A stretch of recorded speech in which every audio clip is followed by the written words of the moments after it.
The wet rag slapped against the cold marble floor as the little black girl's bleeding fingers trembled uncontrollably.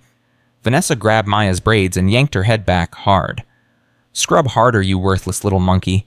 Your mother is dead and rotting in a box. Your father chose me now, and if you dare whisper one single word about this, as I will dump your precious mommy's ashes straight into the garbage where they belong." Maya's voice cracked through her sobs, her tiny body shaking. "Please, my hand hurts so much. I can't feel my fingers anymore. Please, let me stop." Vanessa laughed coldly and kicked the bucket, sending icy water splashing across Maya's torn dress. "Then scrub until you can't feel anything at all, you ungrateful brat." At that exact moment, the front door slammed open with thundering force. Marcus Thompson stood frozen in the doorway, his Italian leather shoes stopping dead on the marble threshold, his eyes locked on his 7-year-old daughter kneeling in a pool of blood and dirty water. If you love stories about family justice and the unbreakable power of a father's love, subscribe to our channel right now and follow this incredible story until the very end. Drop a comment telling us which city you are watching from so we can see how far this story has traveled across the world. Marcus could not breathe. His lungs had stopped working. His heart had stopped beating. Everything inside him had come to a complete and total halt. His daughter, his baby girl, the child Grace had given him after years of prayers and tears and failed treatments. She was kneeling on the floor of his own house like a slave. Vanessa moved first. Her body shifted like a snake changing direction mid-strike. The cruel twist of her mouth melted into a warm smile so fast it made Marcus's stomach turn. She released Maya's braids and stepped back, smoothing her red designer dress with perfectly manicured fingers. "Darling, you're home so early." Her voice dripped honey now, all sweetness and light. "What a wonderful surprise. I was just teaching Maya about responsibility. She spilled water everywhere, and I wanted her to learn to clean up after herself. Children need structure, don't you think?" Marcus found his legs. He walked forward each step heavier than the last until he stood directly in front of Maya. She would not look at him. Her eyes stayed fixed on the wet floor. Her small shoulders hunched inward like she was trying to disappear. "Maya." His voice came out rough, broken. "Look at me." She flinched at the sound of her own name. She actually flinched away from her father's voice. That tiny movement shattered something inside Marcus that he did not know could still break. "Maya, baby, look at Daddy." Slowly, painfully, the little girl raised her face. Her cheeks were streaked with tears. Her eyes were red and swollen. Her lower lip trembled with the effort of holding back sobs. But it was her hands that destroyed him. Her small brown fingers were raw and bleeding. The skin on her palms had been scrubbed away. Blood mixed with dirty water dripped from her knuckles onto the marble floor. Marcus dropped to his knees in front of her. He reached for her hands, but she pulled them back, hiding them behind her body. "Don't." Her whisper was barely audible. "She'll be angry." "Who will be angry?"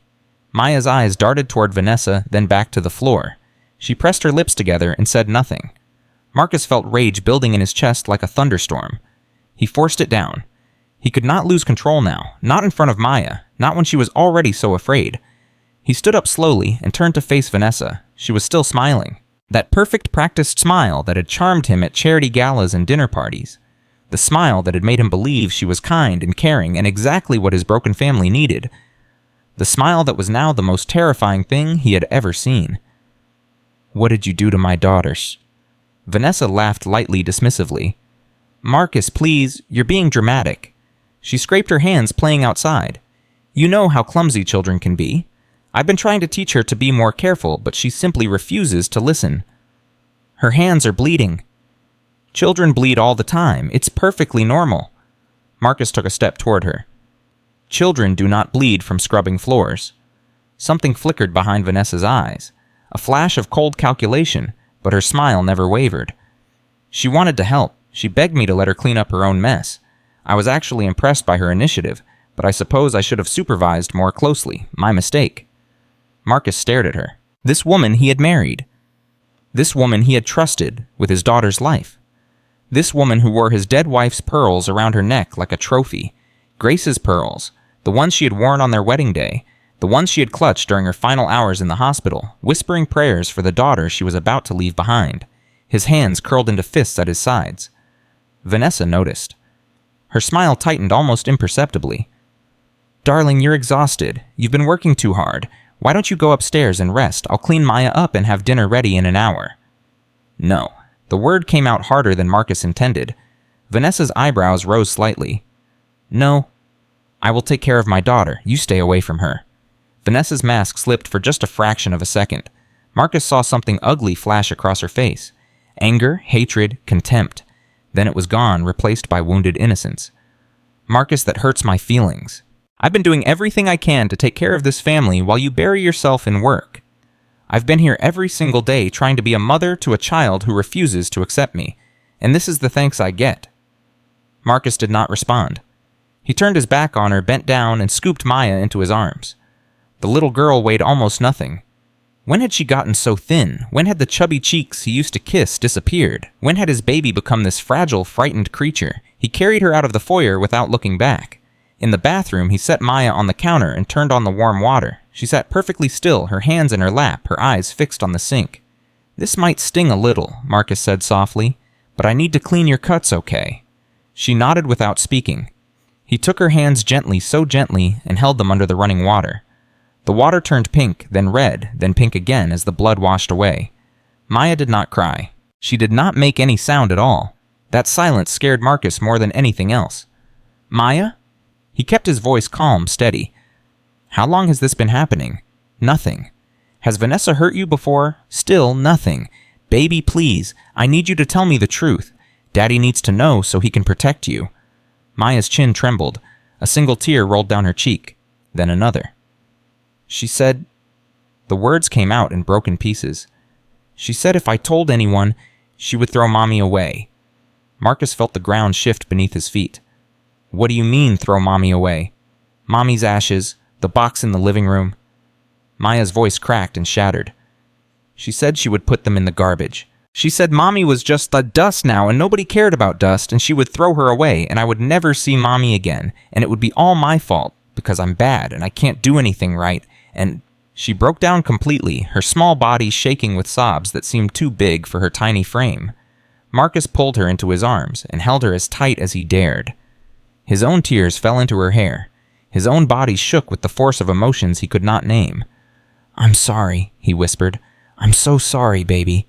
Daddy should have been here. Daddy should have protected you. I'm sorry. I'm so sorry. He held her until the sobs subsided. He held her until her breathing slowed. He held her until she fell asleep in his arms, exhausted from months of terror and pain. Then he carried her to her room and tucked her into bed. He pulled the covers up to her chin and brushed the hair from her forehead. He sat beside her and watched her sleep, memorizing every line of her face, every flutter of her eyelids. She looked so much like Grace. The same nose, the same mouth, the same dimple in her left cheek that appeared. He heard when she smiled. Grace had smiled so often. She had smiled through the fertility treatments and the miscarriages and the doctors shaking their heads and saying maybe it just was not meant to be. She had smiled when they finally got pregnant when Maya was born 3 weeks early and spent her first month in an incubator. She had smiled even at the end, in that hospital bed, her body ravaged by cancer, her hand gripping his with surprising strength. Promise me, Marcus. Promise me you'll take care of her. Promise me you won't leave her alone. He had promised. He had held her hand and looked into her eyes and promised with everything he had. And then she died, and he broke every promise he made. He could not look at Maya without seeing Grace. He could not hold his daughter without feeling his wife slip away. So he stopped looking. He stopped holding.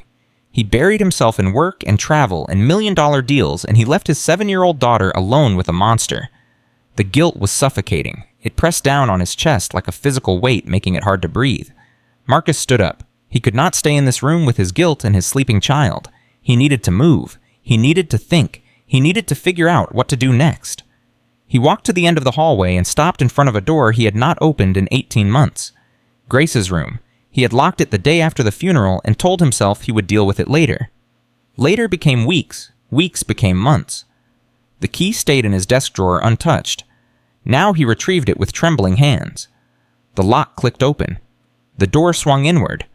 The smell hit him first. Grace's perfume, faint but unmistakable, still clinging to the fabric of the curtains, the fibers of the carpet, the air itself. His knees nearly buckled. He did not turn on the main lights. He walked to the small vanity in the corner and switched on the lamp there. In the mirror he saw a stranger, a man with hollow eyes and gray-streaked hair and the haunted look of someone who had lost everything and only just realized it.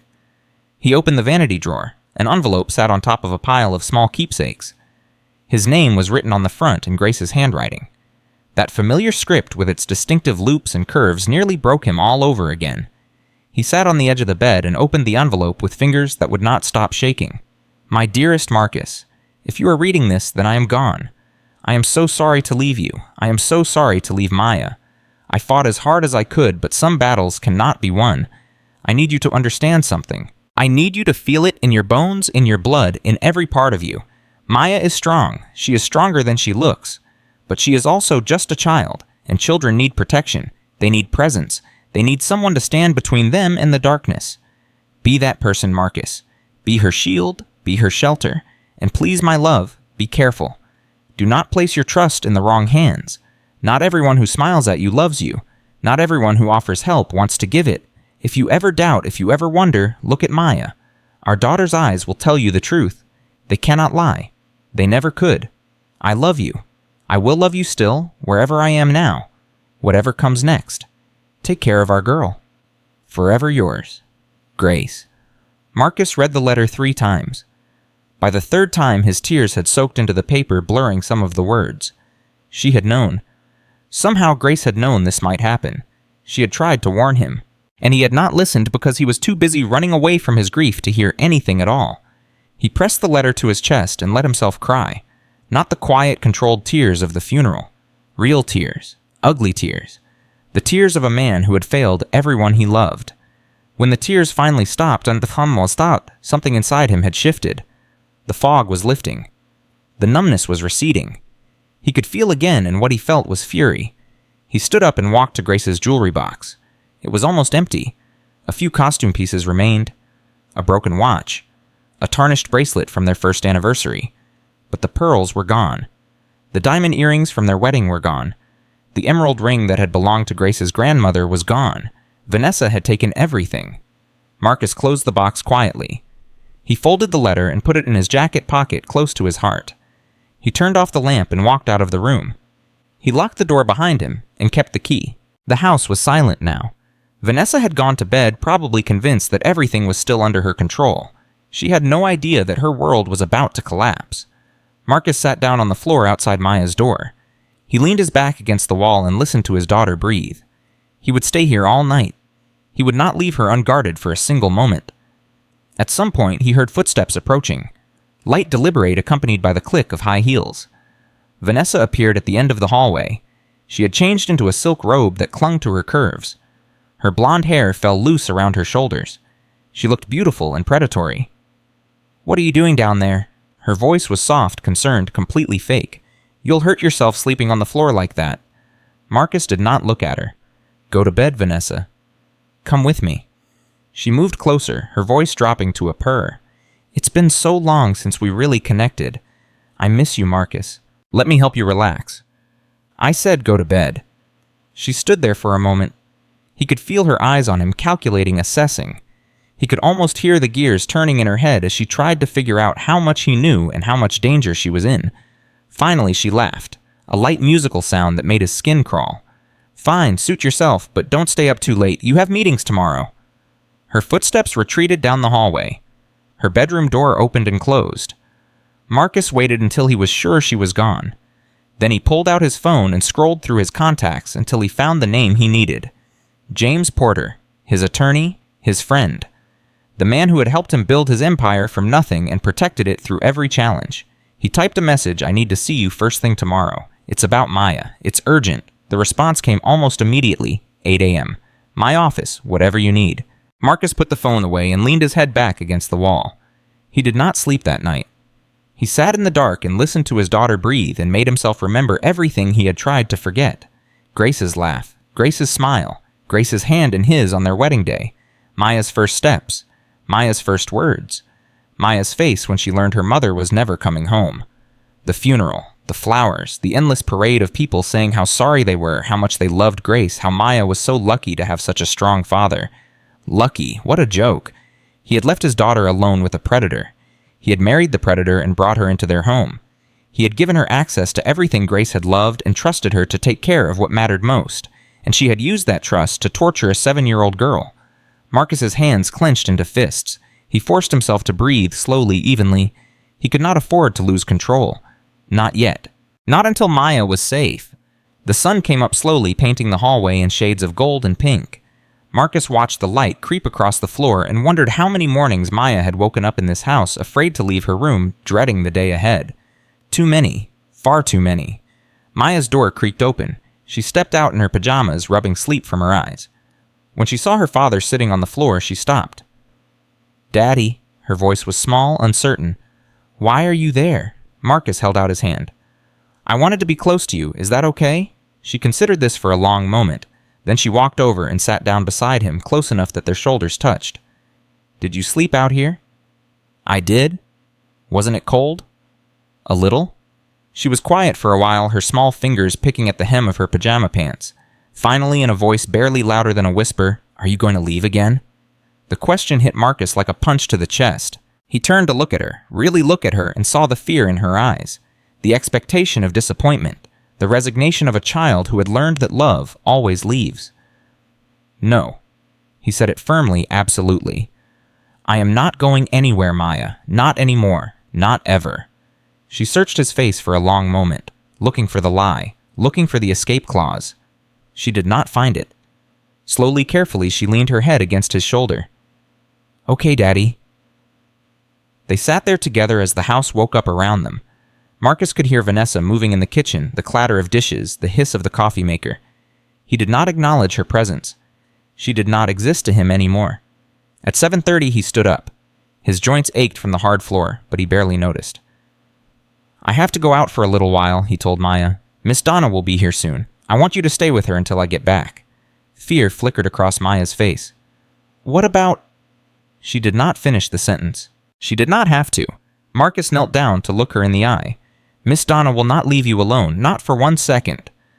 If anyone tries to make you do anything, you run to Miss Donna and you stay with her. Understand?" Maya nodded.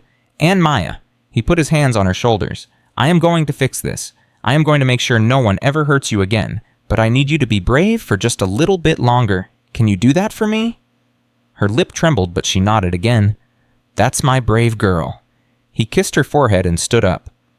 Donna Hayes arrived at the back door right on time. She was a solid woman in her late 50s with kind eyes and a no-nonsense manner. She had worked for the family for 3 years, long enough to have known Grace, long enough to have seen the changes in this house. Marcus pulled her aside before Vanessa could appear. "I need you to watch Maya today. Do not let her out of your sight. Do not leave her alone with Mrs. Thompson for any reason. Can you do that?" Donna's eyes narrowed. Understanding flickered across her face. She had seen things Marcus realized. She had known something was wrong. Maybe she had been waiting for him to figure it out. "You can count on me, Mr. Thompson." "Thank you, Donna." He took one last look at Maya, who was sitting at the kitchen table with a glass of juice, her bandaged hands wrapped carefully around the glass. Then he walked out of the house. James Porter's office was downtown in a converted warehouse with exposed brick walls and original timber beams. James was already waiting when Marcus arrived. 2 cups of coffee sat on the desk, steam rising in lazy spirals. "You look terrible," James said. "I feel worse." Marcus sat down and told him everything. The scene he had walked in on, Maya's bleeding hands, the threats about Grace's ashes, the letter, the missing jewelry. James listened without interrupting. His expression grew darker with every word. When Marcus finished, James leaned back in his chair. "We have a problem. Actually, we have several problems." "Tell me." "Child abuse is hard to prove. Vanessa is charming, beautiful, well-connected. She chairs charity committees. She knows every judge in this county. Her word against a 7-year-old's is not a fight we want to have without solid evidence." "So she gets away with it." "I didn't say that. I said we need evidence, real evidence, documentation, and we need to move carefully. If Vanessa suspects what we're doing, she'll destroy everything and probably turn the tables, claim you're the abusive one." Marcus felt his jaw tighten. "What else?" James hesitated. "There's something you should know about your brother." Marcus went very still. "Derek. He's been seen with Vanessa multiple times. Lunches, drinks, a weekend at a resort in the mountains." The words landed like blows. Derek, his younger brother. The brother he had helped through college, bailed out of trouble, set up in business. How long? Months? Maybe since before you married her. Marcus closed his eyes. The betrayal was complete. Total. His wife and his brother conspiring behind his back. "There's more," James continued. Derek has been asking questions about your company, the corporate structure, the succession plan. He's particularly interested in Grace's charitable trust, the scholarship fund. He wants control of it, and I think Vanessa is helping him figure out how to get it. How? James met his eyes. By getting you to sign over power of attorney, or by having you declared incompetent, or by waiting for you to die, or helping that process along. The room went silent. You think they would hurt me? I think people do terrible things for $80 million. Marcus stood up and walked to the window. He looked out at the Atlanta skyline, the towers of glass and steel, the city that had given him everything. What do I do? First, we get evidence. I know someone who can help. Frank Dalton, he's the county sheriff. More importantly, he's honest. He's helped me on cases like this before. A cop? A good one. Marcus turned back. How soon can we meet him? James picked up his phone. How does right now sound? 10 minutes later, Sheriff Frank Dalton walked into the office. He was in his early 50s, broad-shouldered, with weathered skin and steady eyes. His handshake was firm. Tell me everything, he said. Marcus told the story again, all of it. Grace's illness and death, his withdrawal from life, meeting Vanessa, the quick marriage, the gradual changes, and finally yesterday. Frank listened without interrupting. When Marcus finished, the sheriff was silent for a long moment. Your daughter, he said finally. How old? 7. I have a granddaughter that age, Sophie. His face hardened. If anyone ever touched her, there's no court in this country that could protect them from me. He stood and extended his hand. We're going to help you. We'll get evidence, get a protection order, and get that woman away from your daughter. But I need you to promise me something. Anything. Don't confront her, not yet. If you tip her off, she'll destroy evidence and take it out on Maya when you're not around.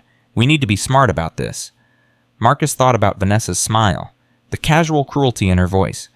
Every instinct screamed at him to go home and throw her out. But Frank was right. Maya's safety came first. I understand. Good. Frank nodded. I'll have my people at your house this afternoon. We'll install recording equipment in the common areas strictly legal, and then we wait. How long? As long as it takes, but people like your wife, they can't help themselves. They think they're untouchable. That arrogance is what's going to bring her down. Marcus shook hands with both men and walked out of the office. The sun was high now, burning off the morning mist. The city moved around him, millions of people going about their ordinary lives, oblivious to the war that was about to begin. He got in his car and sat there for a moment, hands gripping the steering wheel. He thought about Grace, her smile, her strength, her faith in him even when he had no faith in himself. He thought about Maya, her bleeding hands, her terrified eyes, her small voice asking if he was going to leave again. He thought about Vanessa and Derek, the betrayal, the greed, the evil that had taken root in his home. He made a promise. Not to anyone else, just to himself. He would protect his daughter. He would honor his wife's memory. He would destroy the people who had hurt his family. Whatever it took, whatever the cost. He started the engine and drove home. When he walked through the door, Donna met him in the hallway. Her face was tight with worry. She's in the library, Donna whispered. Mrs. Thompson tried to take her about an hour ago, said she needed to teach her some manners. I told her Maya wasn't feeling well and needed to rest. She wasn't happy. Where is Vanessa now? In her office, on the phone. She's been talking to someone for the last 30 minutes. Sounds like she's making plans. Marcus nodded. Thank you, Donna. You did the right thing. He walked to the library and found Maya curled up in a chair, a book open in her lap, but her eyes staring at nothing.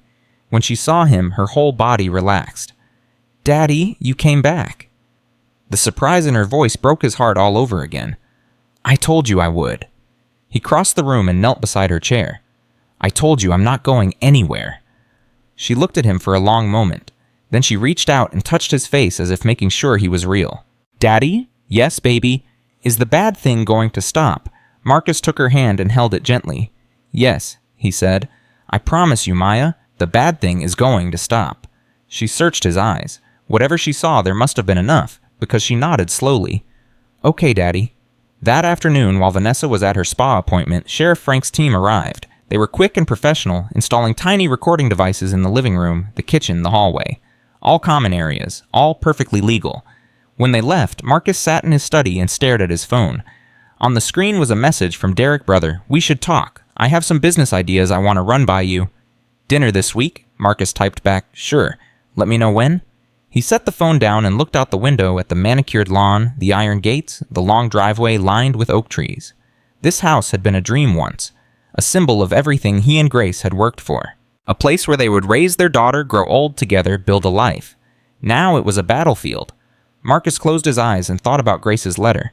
"Our daughter's eyes will tell you the truth." He had seen the truth in Maya's eyes. The fear, the pain, the desperate hope that her father would finally save her. He would not let her down again. The trap was set. The evidence would come. And when it did, Vanessa and Derek would learn that they had made the worst mistake of their lives when they targeted Marcus Thompson's daughter. 3 days passed like a slow burn. Marcus watched everything now. Every gesture, every glance, every word that came out of Vanessa's mouth. He watched the way she smiled at him over breakfast while her eyes stayed cold and calculating.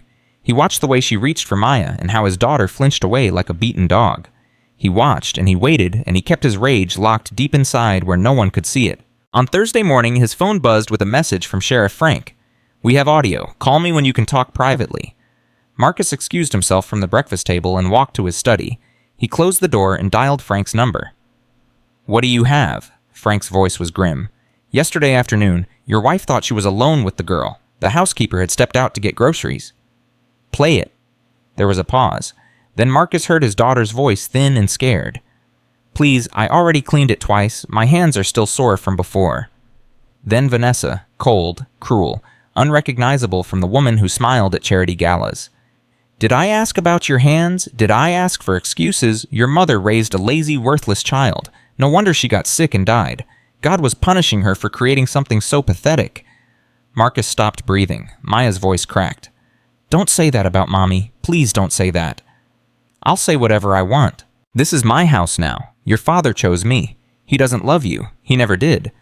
You're just a reminder of his dead wife, and every time he looks at you, he wishes you had died instead of her."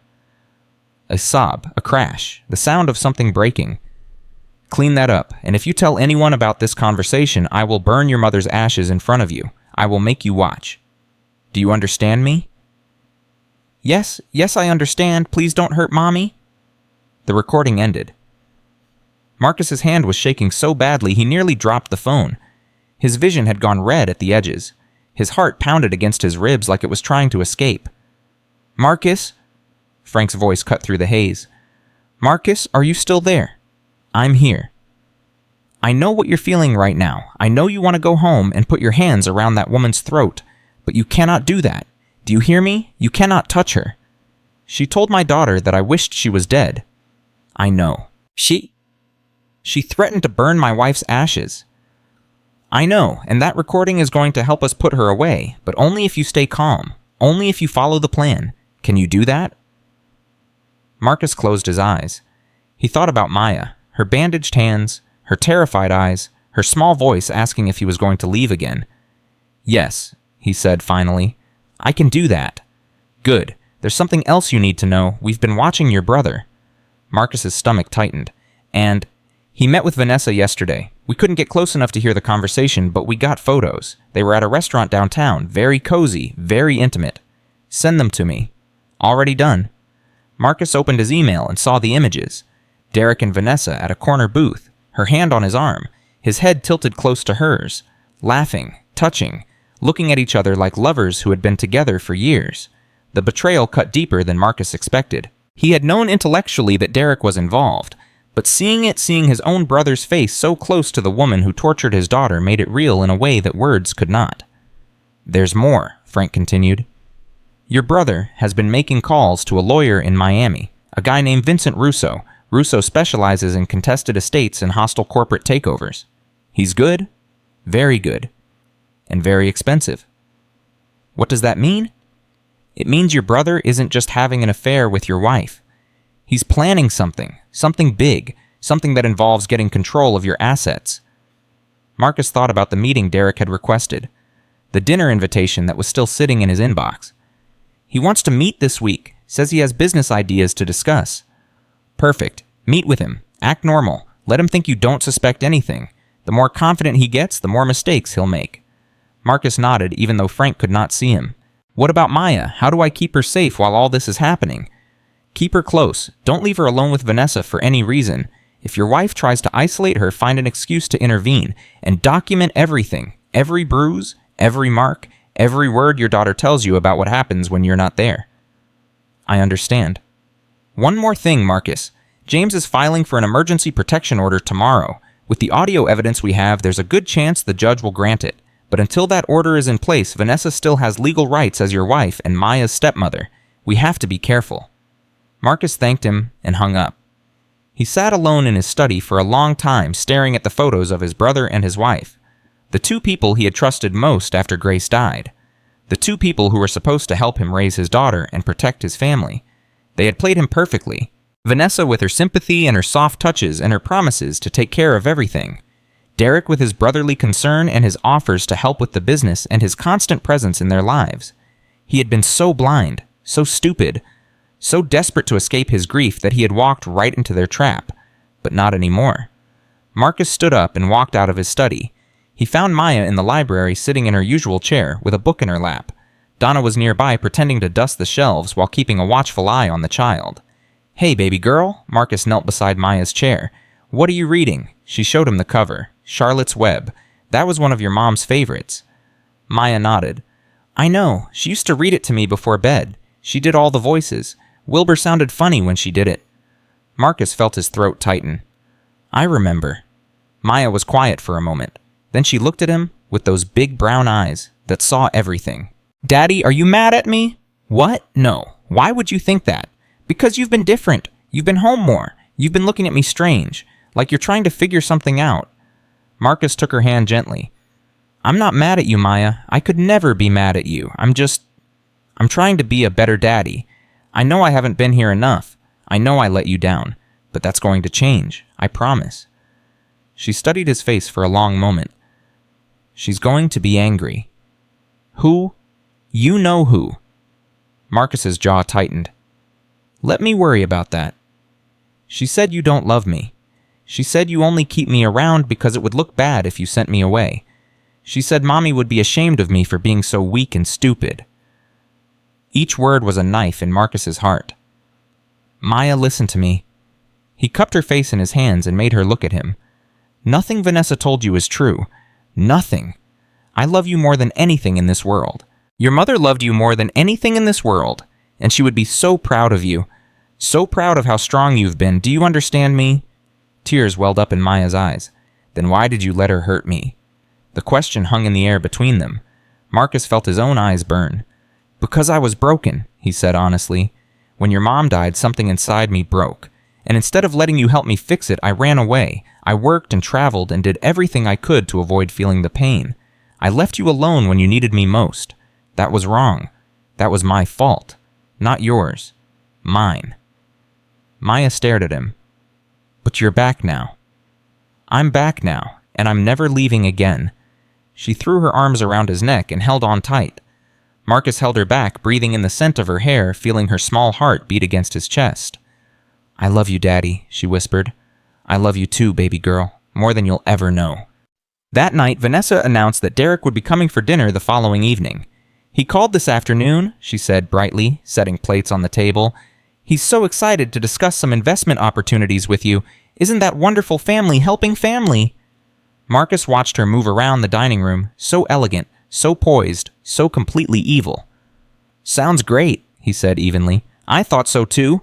I'll make his favorite, that lamb dish he loves so much." She paused beside his chair and put her hand on his shoulder. "It's nice to see you engaged again, darling. You've been so distant lately. I was starting to worry." "Just busy with work." "Of course, you work so hard. Too hard." She leaned down and kissed his cheek. Her perfume was cloying, suffocating.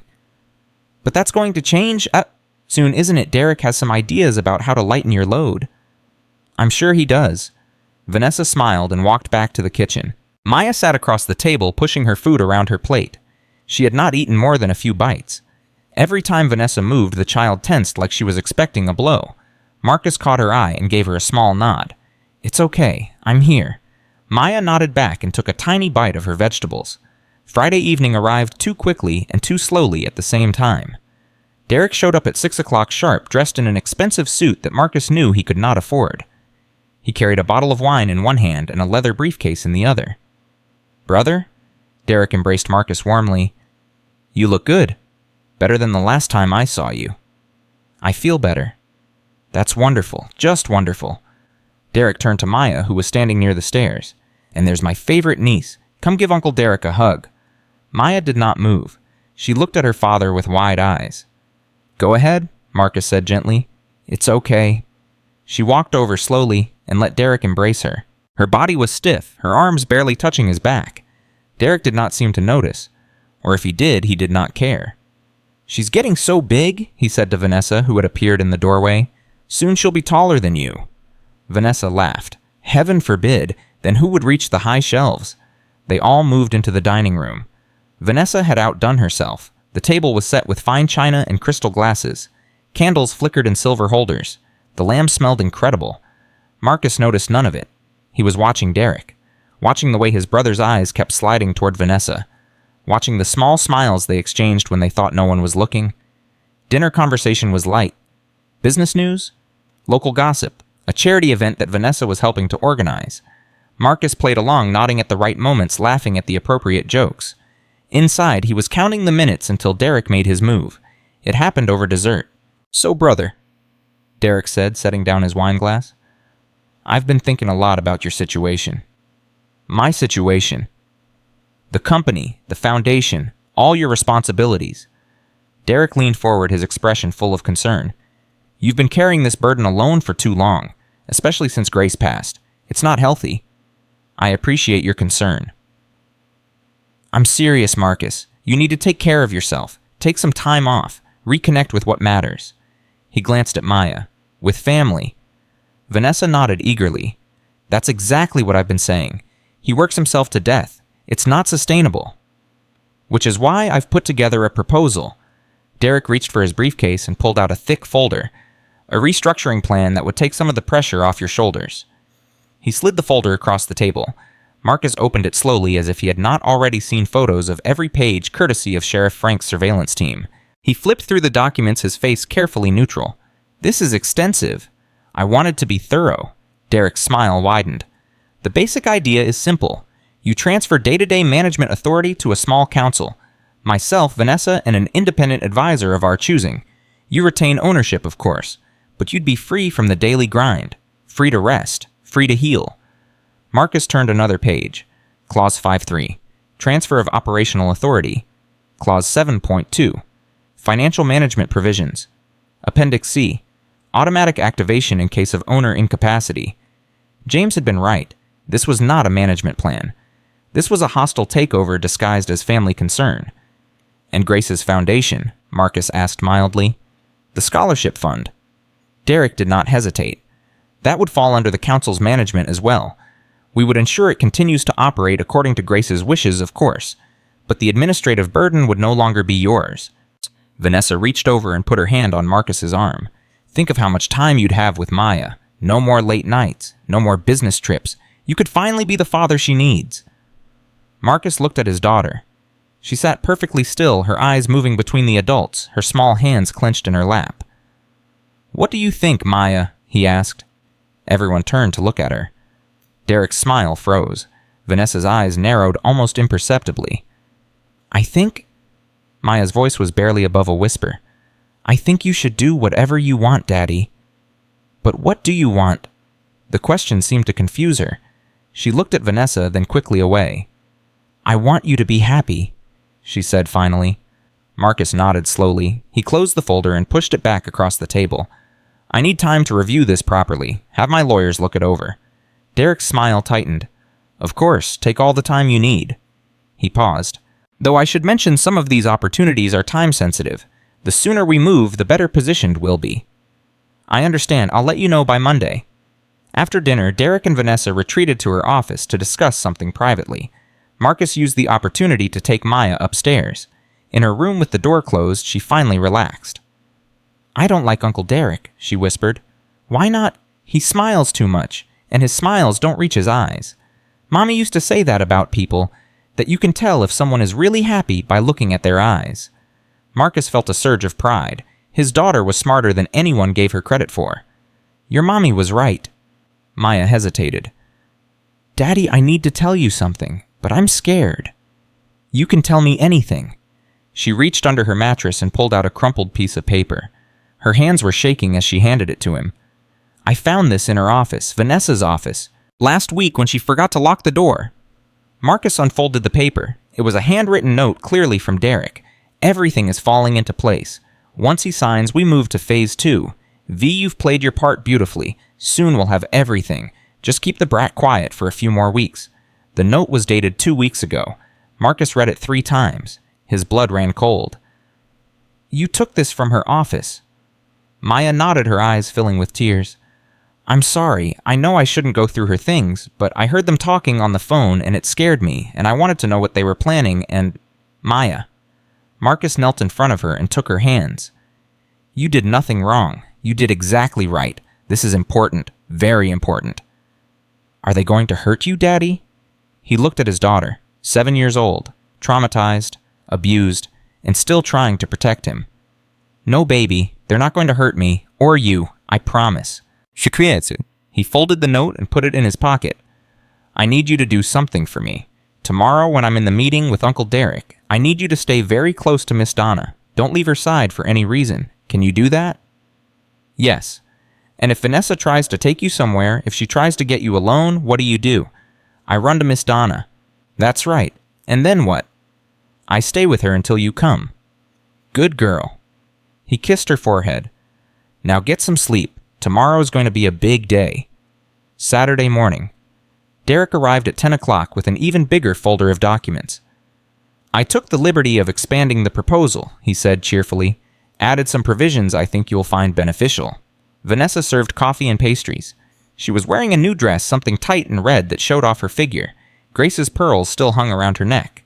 Marcus sat at the head of the table and began reviewing the documents. Page after page of legal language designed to strip him of everything he had built. This is comprehensive, Tritsum, he said. Only the best for my brother. Marcus turned another page. Section 5.3 gives the Management Council authority over personnel decisions. Standard practice, someone has to handle the day-to-day. And 7.2 allows the council to make financial decisions without my approval for amounts under $5 million. Derek shrugged. Streamlines operations. You won't be bothered with minor transactions. $5 million is minor. For a company your size, absolutely. Marcus closed the folder. And what about Grace's foundation, the Sarah Fund? Appendix D covers that. The council would assume management responsibility, all in accordance with the original charter, of course. Of course, Vanessa leaned forward. Darling, you're overthinking this. Derek has worked so hard to put this together. The least you can do is show some appreciation. Marcus looked at her. Really looked at her. The perfect hair, the practiced smile, the complete absence of anything real behind her eyes. You're right, he said. Derek has worked very hard. He pulled out his phone and pretended to check his calendar. Let me just confirm my schedule for Monday. I want to make sure I have time to sign everything properly. Derek and Vanessa exchanged a quick glance. Satisfied? Triumphant. Under the table, Maya's small hand slipped into Marcus's. He looked down and saw her face pale but determined. She pressed something into his palm. Another note, folded into a tiny square. Marcus kept his expression neutral. He tucked the note into his pocket without looking at it. I think Monday works, he said. Shall we say 10 o'clock? Derek grinned. Perfect. I'll have the notary ready. After they left, Marcus went to his study and unfolded Maya's note. 4 words, written in crayon, shaky but clear. Daddy, don't sign, please. He stared at those words for a long time. Then he picked up his phone and called James. We need to move faster. They're pushing for Monday. I know, Frank told me. James's voice was tight. The judge signed the emergency protection order this morning. We can serve it tomorrow. Tomorrow? Sunday morning. Vanessa won't expect it. We'll have sheriff's deputies there to ensure Maya's safety and to execute a limited search warrant for evidence of abuse. Marcus felt something loosen in his chest. What about Derek? We're filing fraud charges Monday morning. His lawyer in Miami is being subpoenaed. Once we have the financial records filed, we'll have enough to prove conspiracy. And the documents he wants me to sign. Don't sign anything. If he presses, tell him you need 1 more day to review with your attorneys. Stall until we can serve the papers. Marcus nodded.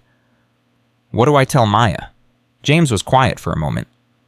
Tell her the truth. Tell her it's almost over. Tell her that by this time tomorrow she'll never have to be afraid in her own home again." That night, Marcus sat beside Maya's bed and held her hand.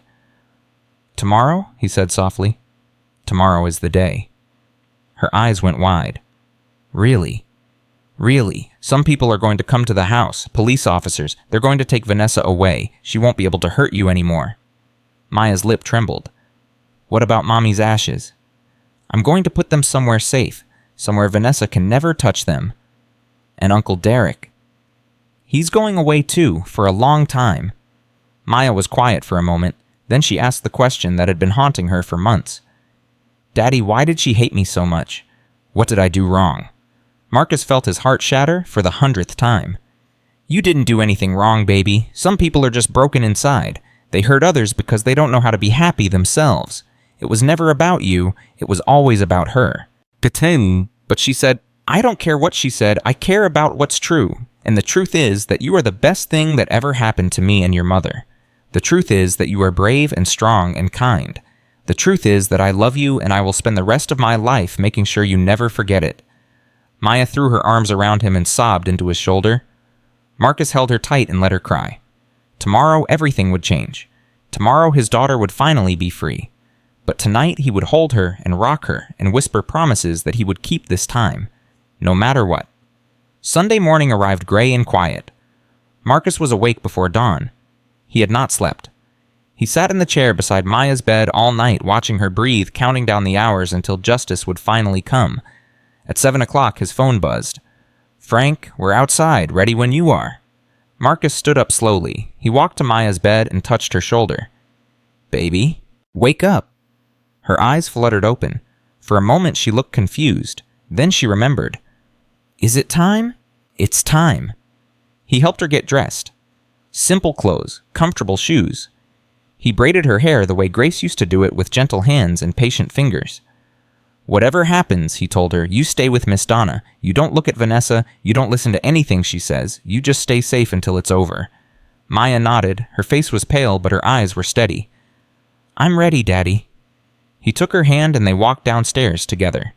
Donna was waiting in the kitchen. Her face was grim but determined. "I've got her, Mr. Thompson. Don't you worry." Marcus squeezed Maya's hand one last time. Then he walked to the front door and opened it. Sheriff Frank Dalton stood on the porch with 4 deputies. Behind them, Marcus could see James Porter waiting beside a county vehicle. "Good morning, Marcus." Frank's voice was steady and calm. "Is everyone here?" "Vanessa's still in her room. Derek came over last night. He's in the guest suite." Frank nodded. "Perfect. We'll take them both at once." He turned to his deputies and gave quick instructions. 2 would secure the back exits. 2 would accompany him to serve the warrants. Then Frank looked at Marcus with something like respect. "You ready for this?" Marcus thought about Grace. Her smile, her letter, her final words. "Promise me, no matter what happens, do not leave her alone." He thought about Maya, her bleeding hands, her terrified eyes, her small voice asking if he was going to leave again. He thought about everything he had lost, everything he had almost lost, everything he still had left to fight for. "Yes," he said. "I'm ready." Frank nodded once. Then he stepped through the door and headed for the stairs. The sound of footsteps echoed through the silent house. And Marcus Thompson finally felt something he had not felt in 18 months. Hope. The footsteps on the stairs sounded like thunder in the silent house. Marcus stood at the bottom, his heart pounding so hard he could feel it in his throat. Behind him, Donna held Maya close in the kitchen doorway, one hand pressed protectively over the child's shoulder. Sheriff Frank reached the top of the stairs first. 2 deputies flanked him, their hands resting on their belts, ready for anything. Frank knocked on the master bedroom door, 3 sharp raps that echoed through the hallway. "Mrs. Thompson, this is Sheriff Frank Dalton. I need you to open this door immediately." Silence. Frank knocked again, harder this time. "Mrs. Thompson, I have a warrant. Open the door now, or we will open it for you." More silence. Then footsteps, the click of a lock. The door swung open. Vanessa stood there, in a silk robe, her blonde hair perfectly styled even at 7 in the morning. Her face showed nothing but polite confusion. "Sheriff, what on earth is going on? Is there some kind of emergency?" Frank held up the papers. "Vanessa Ellis Thompson, I am serving you with an emergency protection order on behalf of Maya Thompson. You are also being served with a search warrant for evidence related to child abuse charges." Vanessa's expression did not change, not even a flicker. "I'm sorry. Did you say child abuse? There must be some mistake. I would never hurt that child. I love her like she was my own." "Ma'am, we have audio recordings of you threatening the minor child with violence. We have documented evidence of physical injuries consistent with abuse, and we have witness testimony corroborating a pattern of cruel and harmful behavior." Now something shifted behind Vanessa's eyes, a flash of cold fury that disappeared almost as quickly as it appeared. "Audio recordings? That's ridiculous. Someone must have doctored them. This is clearly a setup. Ma'am, I need you to step aside and allow my deputies to conduct the search." "Absolutely not. This is my home. I know my rights." Frank's voice hardened. "Actually, ma'am, this is your husband's home, and he has authorized this search. Now you can cooperate and make this easier on everyone, or you can resist and face additional charges. Your choice." Vanessa's mask cracked for just a moment. She looked past Frank and saw Marcus standing at the bottom of the stairs. Their eyes met. "You did this." Her voice was low, venomous. "You set me up." "I didn't set you up, Vanessa. I just stopped looking away." She took a step toward him, her hands clenched into fists. A deputy moved to block her. "Don't touch me." She spun around, her robe swirling. "I want my lawyer. I'm not saying another word until my lawyer is present." "That's your right, ma'am, but you will wait downstairs while we conduct our search. Deputy Grant, please escort Mrs. Thompson to the living room." The young deputy stepped forward. Vanessa glared at him with pure hatred, but allowed herself to be led toward the stairs. As she passed Marcus, she leaned close and whispered so only he could hear. "You think you've won. This is just the beginning. I will destroy you. I will take everything you have. And when I'm done, that little brat of yours will wish she'd never been born." Marcus felt his whole body go rigid. Every instinct screamed at him to grab her, shake her, make her pay for every moment of suffering she had inflicted on his daughter. But he did not move. He did not speak. He just watched her descend the stairs with her head held high like a queen going to her execution. Frank touched his shoulder. "You okay?" "No, but I will be." "We need to get your brother now. Which room?" "Guest suite. End of the hall on the left." Frank nodded and led his deputies toward Derek's room. This time there was no polite knock. Frank pounded on the door with his fist. "Derek Thompson, Sheriff's Department, open up." A crash from inside, the sound of someone stumbling, then Derek's voice thick with sleep and confusion. "What the hell? Hold on, hold on." The door opened. Derek stood there in boxer shorts and an undershirt, his hair sticking up in all directions, his eyes bloodshot. "Frank? What are you doing here? Marcus, what's going on?" Marcus said nothing. Frank held up the second set of papers. "Derek Thompson, you are being served with a warrant for conspiracy to commit fraud, financial exploitation of a vulnerable adult, and making terroristic threats. You have the right to remain silent. Anything you say can and will be used against you in a court of law." Derek's confusion hardened into something uglier. "This is insane. Marcus, tell them this is insane. I'm your brother." "I know exactly what you are, Derek." "What are you talking about? I've been trying to help you. Everything I've done has been for this family." "Get to me, mate." Marcus reached into his pocket and pulled out the note Maya had found, the one Derek had written to Vanessa. "Everything is falling into place. Once he signs, we move to Phase 2. V, you've played your part beautifully. Soon we'll have everything. Just keep the brat quiet for a few more weeks." He read the words aloud slowly, letting each one sink in. Derek's face went pale, then red, then pale again. "Where did you get that? Does it matter? That's taken out of context. I can explain." "Save it for your lawyer." Derek lunged forward. Two deputies grabbed him before he could take more than a step. "Get your hands off me, Marcus. You can't do this. I'm blood. I'm your family." "My family is downstairs in the kitchen, terrified because of what you and your girlfriend did to her. You stopped being my brother the moment you decided to hurt my daughter." Derek struggled against the deputies, his face twisted with rage. "You self-righteous bastard. You think you're so much better than me, you've always thought you were better. The golden boy? The success story? Well, guess what? I'm not going to prison for this. I'll tell them everything. I'll tell them about your precious wife, and how she wasn't as perfect as everyone thinks." Marcus went very still. "What did you say about Grace?" "You heard me. Sweet little Grace had secrets too, secrets that would destroy her memory forever. You want to play this game, fine, but don't think I'm going down alone." Something snapped inside Marcus. He moved toward Derek with murder in his eye. Frank stepped between them. "Marcus, don't. He's not worth it." What secrets? What is he talking about? Derek laughed. A cruel, ugly sound. Ask your lawyer friend. Ask him what Grace was doing in the months before she died. Ask him why she changed her will 3 times. Ask him why she was meeting with a divorce attorney. The words hit Marcus like physical blows. You're lying. Am I? Check her phone records. Check her emails. Your perfect wife wasn't so perfect after all. Frank grabbed Derek's arm. That's enough. Get him out of here. The deputies dragged Derek down the hallway. He kept shouting, kept spitting poison until a deputy put a hand over his mouth and forced him down the stairs. Marcus stood frozen, his mind reeling. Grace meeting with a divorce attorney. Grace changing her will. It couldn't be true. Derek was lying. He had to be lying. But a small, traitorous voice whispered in the back of his mind. What if he's not? James appeared at the top of the stairs. His face was grim.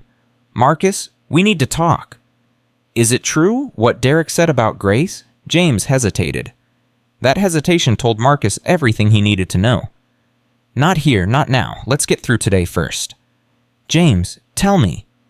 Marcus, please. Your daughter needs you right now. Whatever happened with Grace, it doesn't change what's happening today. It doesn't change the fact that Vanessa abused your child and Derek tried to steal your company. Deal with what's in front of you. We'll handle the rest later. Marcus wanted to argue. He wanted to demand answers. But James was right. Maya was waiting downstairs. Maya needed him. Everything else could wait. He took a deep breath and forced himself to focus. Fine, later. They went downstairs together. In the living room, Vanessa sat on the couch with her arms crossed and her lawyer on speakerphone. She was arguing about the validity of the search warrant, demanding to see the evidence threatening lawsuits against everyone involved. Derek sat in a chair across the room, handcuffed, now glaring at everyone with undisguised hatred. And in the kitchen doorway, Maya stood pressed against Donna's side, watching everything with wide, frightened eyes. Marcus went to her immediately. Hey, baby girl, it's okay. Everything's okay. Why is everyone yelling? Because the bad people are scared. When bad people get caught, they yell and lie and try to make everyone else feel guilty, but it doesn't work. Not anymore. Maya looked past him at Vanessa. Is she going away? Yes. Forever. For a very long time. What about Uncle Derek? Him too. Maya was quiet for a moment. Then she whispered something that made Marcus's heart break all over again. Will they come back? When they get out, will they come back for me? Marcus knelt down and took her hands. Never. I will never let anyone hurt you again. I don't care if I have to spend every penny I have. I don't care if I have to fight for the rest of my life. You are my daughter. You are my world. And I will protect you with everything I am. Tears spilled down Maya's cheeks. Promise. I promise. And this time I'm going to keep it. She threw her arms around his neck and held on like she would never let go. Across the room, Vanessa watched them with narrowed eyes. Marcus? Her voice cut through the noise. Marcus, we need to talk, alone, please. Just give me 5 minutes. He did not respond. He did not even look at her. Marcus, I know how this looks, but I can explain everything.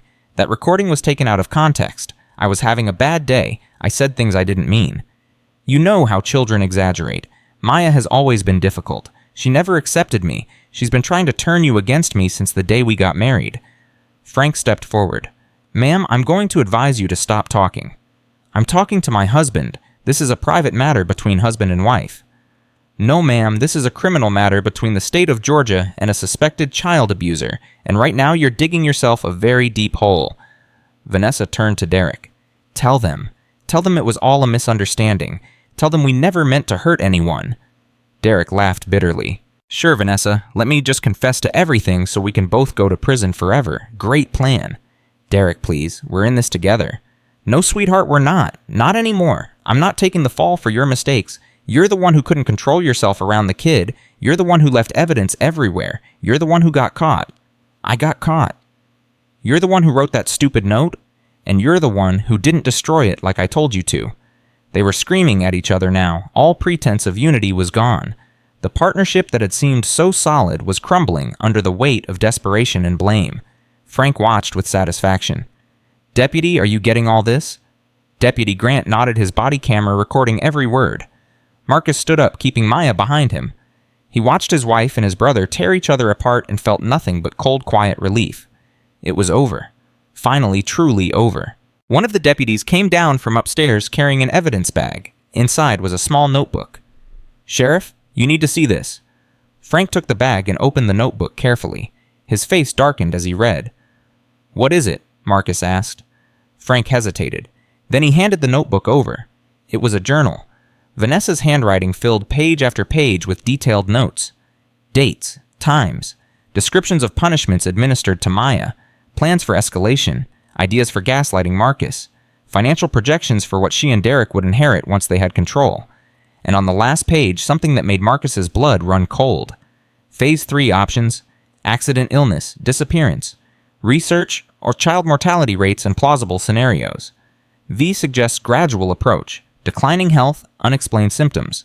D prefers quick resolution, decision pending. Marcus stared at the words until they blurred. They had been planning to kill Maya, his wife, his brother, planning to murder his 7-year-old daughter.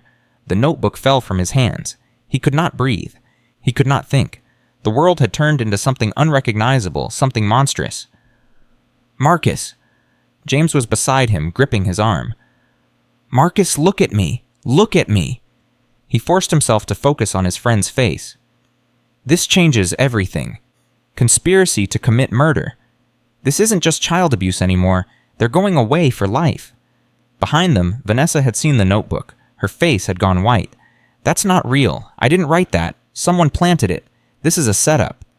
Derek stared at her with something like horror. "You were planning to kill her. You were actually planning to kill a child. Don't pretend you didn't know.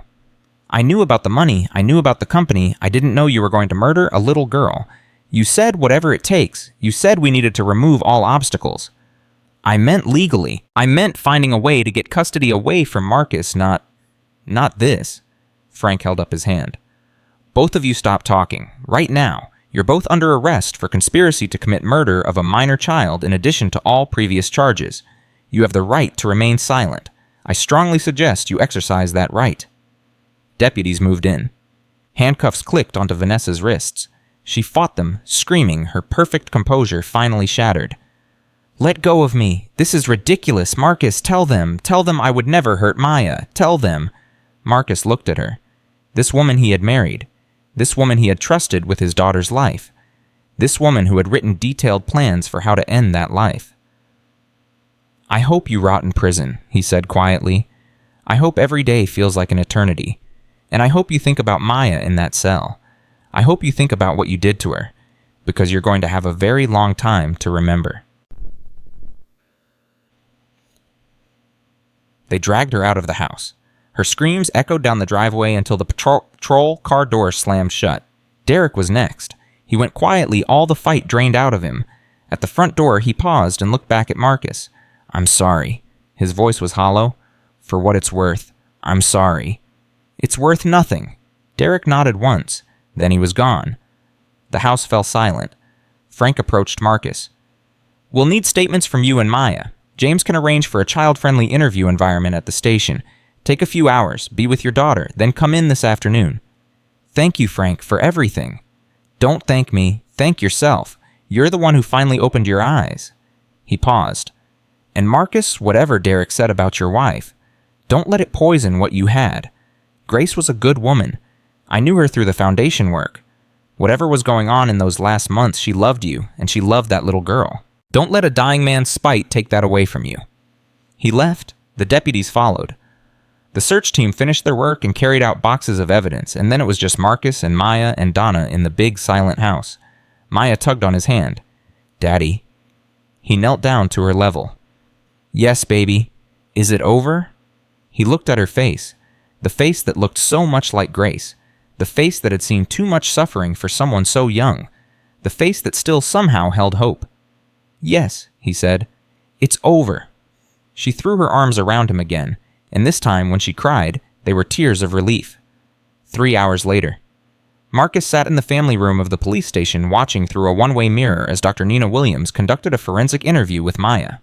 The room was designed to be comfortable. Soft chairs, warm colors, toys in the corner. Nothing like the harsh interrogation rooms he had seen in movies. Dr. Williams was patient and gentle. She asked open-ended questions. She let Maya take breaks when she needed them. She never pushed or pressured, and slowly, carefully, Maya told her story. She told about the first time Vanessa hit her, 3 weeks after the wedding. Marcus had been in New York on business. Maya had spilled juice on the carpet. Vanessa had slapped her so hard she saw stars. She told about the escalation, the scrubbing, the isolation, the constant belittling, the threats about Grace's ashes, the terror of living in her own home. She told about finding the note in Vanessa's office, about hiding it under her mattress, about being too scared to show anyone until her daddy finally started paying attention. And she told about the night she had overheard Vanessa and Derek talking in the office, laughing about how easy it was to manipulate Marcus, planning what they would do once they had control of everything. "Did you ever hear them talk about hurting you?" Dr. Williams asked gently. Maya nodded, her voice barely a whisper. "She said I was in the way. She said it would be easier if I just wasn't here anymore. Uncle Derek said they needed to be careful, said it had to look like an accident." Marcus's hands clenched on the armrests of his chair. James put a steadying hand on his shoulder. "She heard everything," Marcus said. "She was living in that house knowing they wanted to kill her, and I didn't see it. I didn't see any of it. You see it now. That's what matters." Is it enough? It has to be. You can't change the past, Marcus. You can only build a better future." The interview continued for another hour. By the end, Maya was exhausted but calm. She had said everything she needed to say. Dr. Williams came out to speak with Marcus. "She's remarkably resilient. Whatever damage has been done, it's not permanent. With proper therapy and a stable, loving environment, she can heal. She can thrive." "What does she need from me?" "Consistency, presence, patience. She needs to know that you're not going anywhere. She needs to rebuild her trust in adults. That's going to take time. There will be setbacks. There will be bad days. But if you show up for her day after day, she will recover." Marcus nodded. "I'll do whatever it takes." "I believe you will." Dr. Williams smiled. "I also believe Grace would be proud of you, of both of you." The mention of Grace brought back Derek's words. The divorce attorney, the changed will, the secrets. James must have seen something in his face. "Tonight," he said quietly, "after Maya is asleep, I'll tell you everything." "Is it bad?" James hesitated. "It's complicated, but it's not what you think. Grace loved you, Marcus, until her last breath. Nothing Derek said changes that." It was not an answer, but it would have to do for now. Maya came out of the interview room clutching a stuffed bear that Dr. Williams had given her. She looked tired, but lighter somehow, like a weight had been lifted from her shoulders. "Can we go home now, Daddy?" Marcus took her hand. "Yes, baby. Let's go home." They drove back to the mansion in silence. Maya fell asleep in the car, her head resting against the window, the stuffed bear clutched to her chest. When they arrived, Marcus carried her inside and put her to bed. He sat beside her for a long time, watching her sleep, thinking about everything that had happened and everything that was still to come. At 9 o'clock, Donna left for the night after making sure they had dinner and the house was secure. At 10 o'clock, James arrived. They sat in Marcus's study with glasses of whiskey neither of them touched.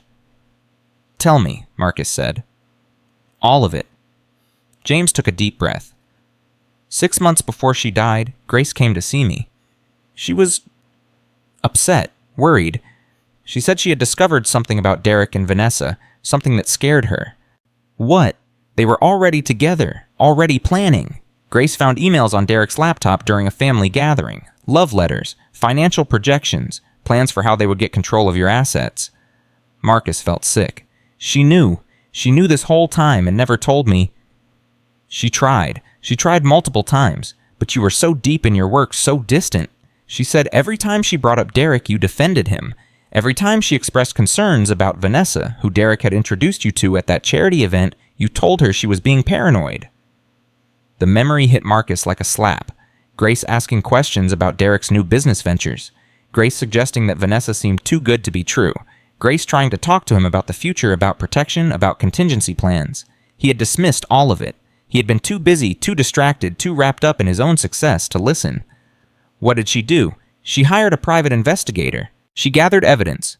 She changed her will to create additional protections for Maya, trusts that couldn't be touched by any future spouse or family member. She consulted with a divorce attorney to understand her options if things got worse. A divorce attorney? She was going to leave me? No, God no. She was trying to understand the legal landscape, trying to figure out how to protect you and Maya if something happened to her. She knew she was dying, Marcus. She had been given 6 months, and she spent those months trying to save her family from the people who wanted to destroy it. Marcus felt tears streaming down his face. Why didn't she just tell me? Why all the secrecy? Because she knew you wouldn't believe her. Because she knew you would defend Derek and dismiss her concerns. And because she didn't want to spend her last months fighting with the man she loved. So she carried it alone. She carried it because she loved you. Because she wanted to protect you even from yourself. Marcus buried his face in his hands. Grace had died knowing what was coming. She had died trying to prevent it. And he had walked right into the trap she had spent her final days trying to dismantle. The letter she left me. About not trusting the wrong people. About Maya's eyes telling the truth. She wrote it the week before she died. She made me promise to put it somewhere you would find it. Somewhere private. Somewhere that would matter. Her vanity drawer. James nodded. She knew you would go there eventually, when you were ready, when you were finally ready to face your grief and start being present again. Marcus stood up and walked to the window. Outside, the night was dark and quiet. No sirens, no flashing lights, just the peaceful stillness of a neighborhood asleep. She saved us, he said. Even from the grave, she saved us. She gave you the tools. You're the one who used them. Marcus turned back to his friend. What happens now with Derek and Vanessa? They'll be arraigned tomorrow. With the conspiracy to commit murder charge added to everything else, bail is unlikely. They'll stay in custody until trial. And given the evidence we have, including that journal, the audio recordings, Maya's testimony, and the notes Grace's investigator compiled, they're looking at 25 to life. Minimum. And my company, the Foundation, safe. The documents they tried to get you to sign never went through. Grace's protections held. The Sarah Fund will continue helping children in her name. Your empire is intact. Marcus laughed bitterly. My empire. I almost lost everything that actually mattered trying to build something that turns out to not matter at all. Then build something different. You have a second chance, Marcus. Not many people get that. James finished his whiskey and stood up. I should go. You need rest. And Maya needs her father to be strong tomorrow. At the door, he paused. For what it's worth, I think you did the right thing. I think Grace would be proud of the man you're becoming. I'm not becoming anything. I'm just finally being who I should have been all along. James smiled. Maybe that's the same thing. He left. The house fell silent again. Marcus walked upstairs and stood outside Maya's door for a long moment. He could hear her breathing inside. Slow, steady, peaceful. He opened the door quietly and stepped inside. She was still asleep, the stuffed bear tucked under her arm, her face relaxed and innocent. He pulled up a chair beside her bed and sat down. I'm here, he whispered. I'm not going anywhere. She did not wake, but in her sleep she smiled. And Marcus Thompson, millionaire, widower father, sat in the darkness and kept watch over his daughter, not because he had to, because he wanted to. Because finally, after everything, he understood what really mattered. Outside the window, the first light of dawn began to color the horizon. A new day was coming. A new chapter was beginning. And for the first time in 18 months, Marcus was ready to face it. The first week was the hardest. Maya woke up screaming on Monday night, Tuesday night, Wednesday night. Each time Marcus was there within seconds, holding her, rocking her, whispering that she was safe until her trembling stopped. She was there, Maya sobbed into his chest on Thursday morning at 3 a.m. In my dream, she was standing over me with the bucket. She said you weren't coming back. She said you didn't want me anymore. Marcus held her tighter. I'm here. I'm right here. And I'm never leaving you again. But what if you forget? What if you get busy again and forget about me? The question pierced his heart. He pulled back and looked into her eyes. Maya, listen to me. I know I wasn't there when you needed me. I know I let you down. But that's over now. From this day forward, you are my priority. Not work, not money, not anything else. Just you. Promise? I promise. She studied his face for a long moment. Then she nodded slowly. Okay, Daddy. Dr. Nina Williams came to the house for the first time on Friday afternoon. She was a tall black woman in her early 40s, with kind eyes and a calm, steady presence that seemed to fill whatever room she entered. Maya sat stiffly on the couch, her hands folded in her lap, her eyes fixed on the floor. Hello, Maya. My name is Dr. Nina. Do you remember me from the police station? Maya nodded without looking up. I'm here to help you, but I want you to know something important. You're in charge here. If you don't want to talk about something, you don't have to. If you need a break, you can take one. This is your space, your time. Okay? Another nod. Doctor. Nina glanced at Marcus, who was hovering near the doorway. Mr. Thompson, would you mind giving us some privacy, just for the first part of our session? Marcus hesitated. Every instinct told him to stay, to protect, to never let Maya out of his sight again, but Dr. Nina's expression was firm. This was necessary. I'll be in my study, right down the hall, if you need anything. We'll be fine, Dr. Nina assured him. He left. The walk to his study felt like the longest journey of his life. 45 minutes later, Dr. Nina knocked on his door. She did well. Better than I expected, actually. She's got a lot of strength in her. She gets that from her mother? Dr. Nina smiled. I'd say she gets it from both parents. They walked back to the living room together.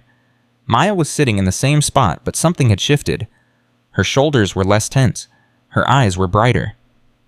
Daddy, Dr. Nina taught me a breathing exercise. Want to see? I'd love to. Maya closed her eyes and took a deep breath. In through her nose, out through her mouth. Slow and controlled. 3 times. When she opened her eyes, she smiled. Actually smiled. It helps when I feel scared. Dr. Nina says I can do it anytime, anywhere. That's wonderful, baby. Dr. Nina gathered her things. I'd like to come back twice a week if that works for you. We have a lot of ground to cover, but Maya is ready. She wants to heal. That's half the battle right there. Twice a week, whatever she needs. At the door, Dr. Nina paused. One more thing. Maya mentioned a piano. She said her mother used to play. Marcus felt his chest tighten. Grace played beautifully. She was teaching Maya before she got sick. Yes, Maya told me. Dr. Nina's voice was gentle. Music therapy can be incredibly powerful for children who've experienced trauma. If there's any way to incorporate piano into her healing process, I think it could help. Marcus thought about the grand piano in the living room. It had sat untouched since Grace's death, covered with a sheet, another reminder of everything he had lost. I'll see what I can do. The second week brought an unexpected visitor. Mrs. Dorothy Jenkins appeared at the front door on Tuesday afternoon carrying a casserole dish and wearing a determined expression. I heard what happened, she said without preamble. The whole neighborhood's been talking. I wanted to come sooner, but I figured you needed time. Marcus stepped aside to let her in. That's kind of you, Mrs. Jenkins. Dorothy, please, we've been neighbors for 5 years, Marcus. I think we're past formalities. She marched into the kitchen and set down the casserole. Then she turned to face him, her hands on her hips. Now, where's that granddaughter of mine? She's not your granddaughter, Dorothy. I've been watching that child since she was 3 years old. I taught her how to make cookies. I read her stories when her mama was too sick to get out of bed. I think that earns me some honorary grandmother status. Despite everything, Marcus found himself smiling. She's in the library, reading. Good, I'll go say hello. You heat up that casserole. It's my mother's recipe. Chicken and dumplings. Best comfort food in the South. She walked off before Marcus could respond. 20 minutes later, he heard something he hadn't heard in months. Maya's laughter. He walked to the library doorway and saw Dorothy sitting cross-legged on the floor, demonstrating some kind of hand-clapping game while Maya giggled uncontrollably. Miss Pat-a-cake, baker's man, bake me a cake as fast as you can. Maya clapped along, missing half the beats but not caring. Dorothy looked up and saw Marcus watching. She winked at him. This child needs more play in her life, more joy, less worry. I know. Then make it happen. You've got the resources. Use them. That night after Dorothy left and Maya was asleep, Marcus made a phone call. James, I need you to help me with something. Name it. I want to set up a piano teacher for Maya, the best in Atlanta. Money is no object. There was a pause. That's not exactly my area of expertise, but I'll ask around. Anything else? Yes, I want to reopen Grace's foundation, the Sarah Fund, full operations. I've been neglecting it, and that stops now. Marcus, are you sure you've got a lot on your plate right now? Grace spent her last months trying to protect us. The least I can do is honor her memory by helping others. It's what she would have wanted. Another pause. Then James's voice, warmer now. I'll get the paperwork started first thing tomorrow. The third week brought the first setback. Maya had been making progress, sleeping better, eating more, even laughing occasionally when Dorothy came by with her games and stories. Then Wednesday arrived. Marcus came downstairs to find Maya standing in front of the hall closet, frozen, her face pale as death. Maya, what's wrong? She didn't respond. She just stared at something inside the closet. Marcus walked over and looked. Vanessa's red coat was hanging there. The same coat she had worn the day Marcus first met her. The same coat she had worn when she stood over Maya with that bucket of water. Marcus felt his stomach lurch. "I thought I threw everything away," he muttered. "I must have missed this." He reached for the coat, but Maya grabbed his arm. "Don't touch it." "Maya, it's just a coat. She's gone. She can't hurt you anymore." "I can still smell her? I can still smell her perfume." Marcus looked at his daughter's face. The terror there was real. The trauma was real. A piece of clothing had the power to undo weeks of progress. He made a decision. "Wait here." He went to the garage and came back with a metal trash can and lighter fluid. "Come with me." They walked outside to the backyard. Marcus dropped the coat into the trash can, doused it with fluid, and handed Maya a box of matches. "You do it." She looked at him with wide eyes. "Really? Really, it's yours to burn. She has no power over you anymore. Show her that." Maya took the matches with trembling hands. She struck one, missed, struck another. It caught. She dropped the match into the can. The flames erupted with a whoosh, orange and red and yellow consuming the red fabric, destroying the last physical reminder of the woman who had tormented her. Maya watched it burn, and as she watched, something in her face changed. The fear didn't disappear, but it receded. It made room for something else. Anger. Righteous, justified anger. "I hate her," Maya whispered. "That's okay? I hate her so much." "I know, baby. I do too." "Is it wrong to hate someone?" Marcus knelt beside her. "No, it's not wrong to feel what you feel. What matters is what you do with those feelings. You can let them eat you up inside, or you can use them to make yourself stronger." Maya turned away from the fire and looked at him. "I want to be stronger." "Then you will be, and I'll help you every step of the way." The coat burned until there was nothing left but ash. That night, Maya slept through until morning for the first time since Vanessa's arrest. The 4th week brought news from James. The trial date is set 6 months from now. Both Vanessa and Derek will be prosecuted together. Marcus sat in his study phone pressed to his ear. 6 months. The docket is full, and their lawyers are filing every motion they can think of to delay. But don't worry, they're not getting out. The judge denied bail for both of them. What about Maya? Will she have to testify? Probably, but we'll prepare her. Dr. Williams can help, and the prosecutor is experienced with child witnesses. She'll be protected. Marcus rubbed his forehead. The thought of Maya having to face Vanessa and Derek again, even in a courtroom, made him sick. Is there any way to avoid it? "We can try. If there's enough physical evidence, and there is, we might be able to build a case without her testimony. But having her speak would be powerful. It would show the jury exactly what kind of monster they're dealing with." "I don't want to put her through more trauma." "I understand. Let's see how the next few months go. If she's strong enough, if she wants to speak, we'll support her. If not, we'll find another way." Marcus agreed, but the conversation left him unsettled. That evening, he found Maya in the living room, standing in front of the covered piano. "Can I look at it?" she asked. "Of course." She pulled off the sheet slowly, almost reverently. Dust particles danced in the air. The black surface gleamed underneath. Maya touched the keys gently. One note, then another. A simple scale that Grace had taught her years ago. "I remember," she whispered. "I still remember." Marcus felt tears prick his eyes. Your mom would be so happy to hear that. Maya played a few more notes, hesitant, uncertain, but present. "Daddy?" "Yes, baby." "Do you think Mommy can hear me wherever she is?" Marcus sat down beside her on the piano bench. "I think she can. I think she's been watching over you this whole time, and I think she's proud of how brave you've been." Maya leaned against him. "I miss her. I miss her too. Do you think she'd be mad at me for not fighting harder against Vanessa?" "Oh, baby."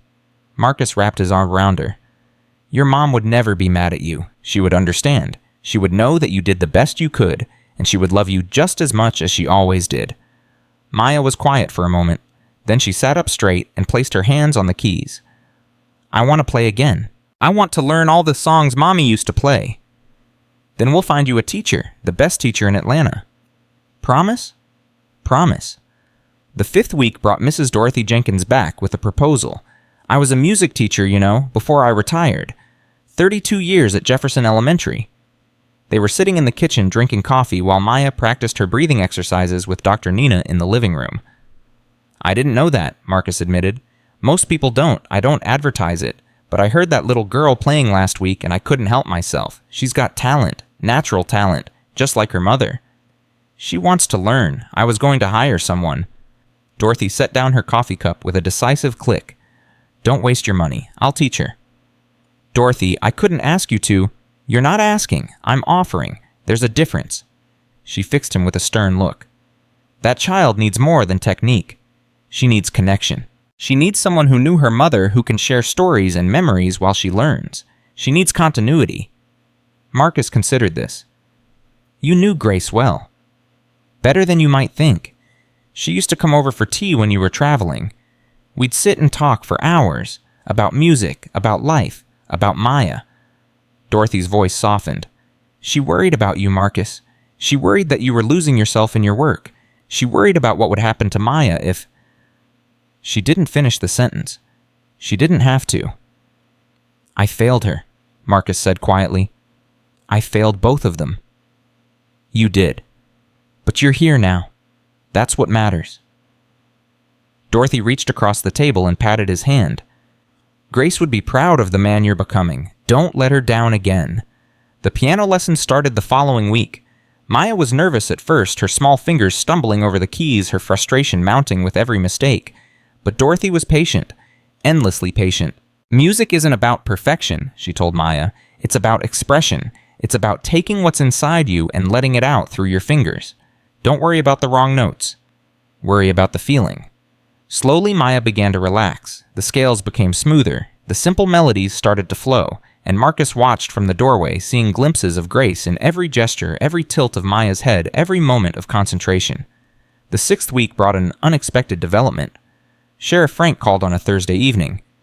"Marcus, we need to talk. Something's come up." "What is it?"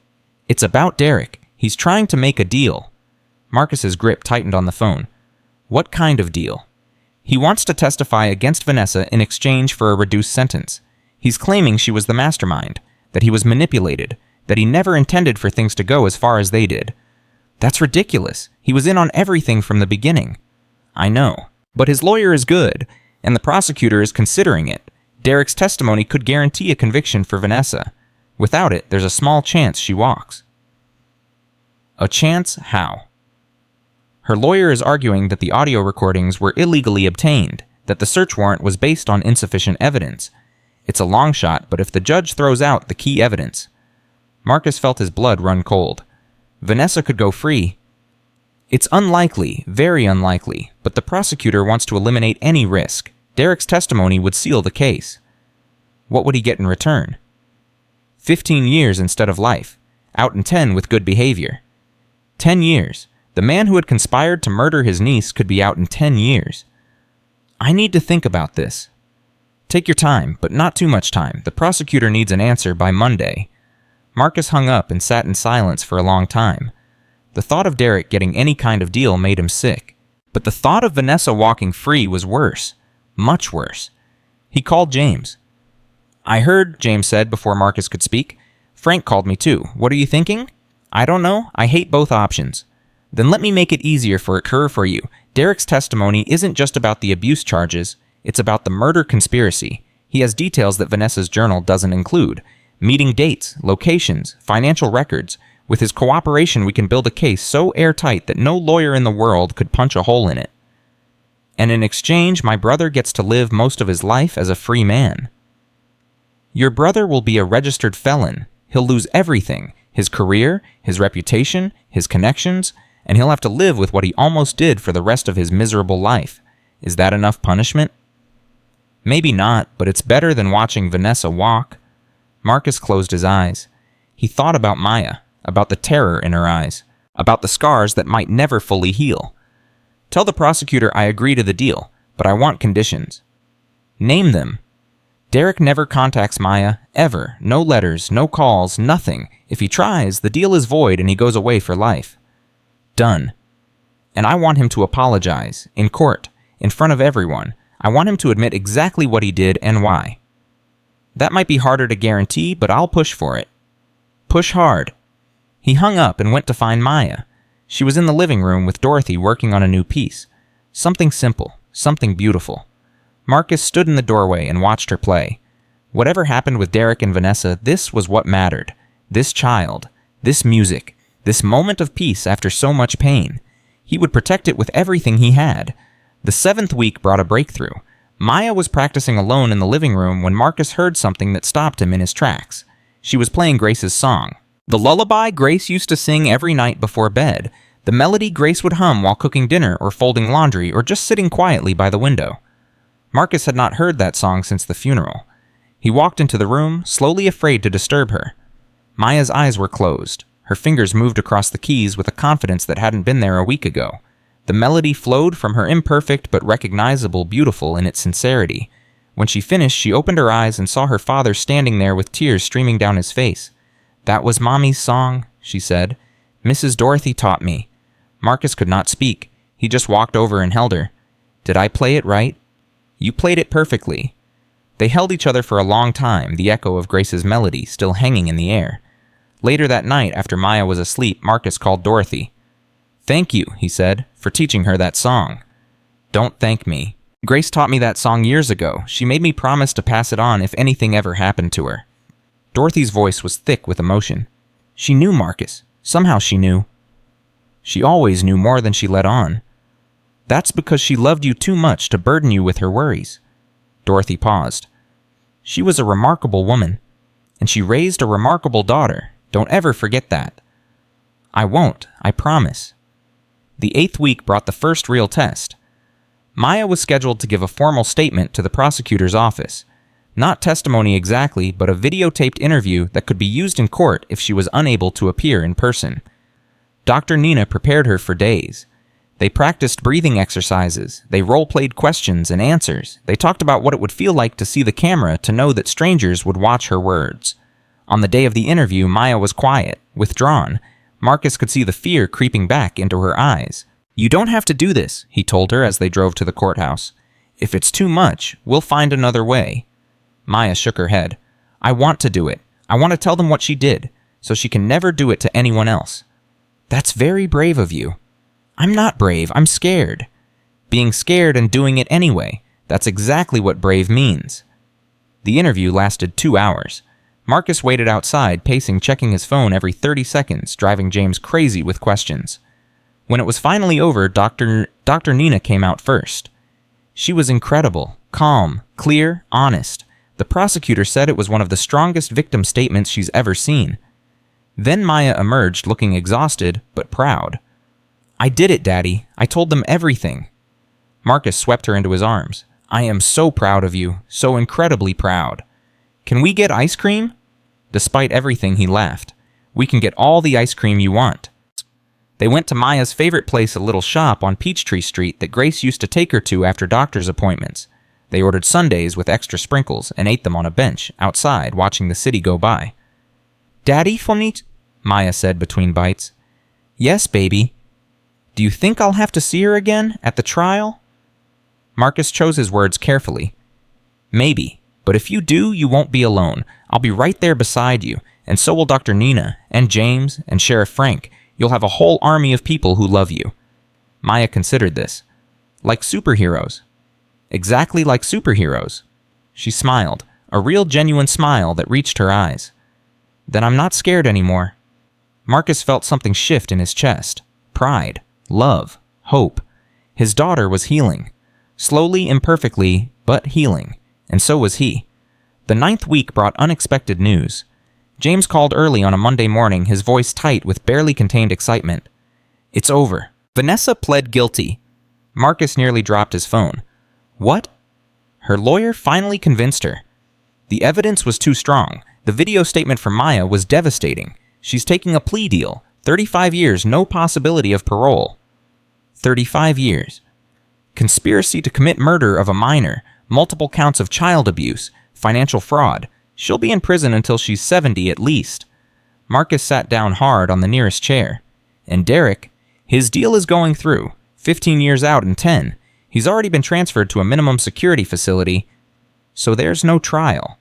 No trial. Maya won't have to testify. It's done, Marcus. Really, truly done. Marcus closed his eyes.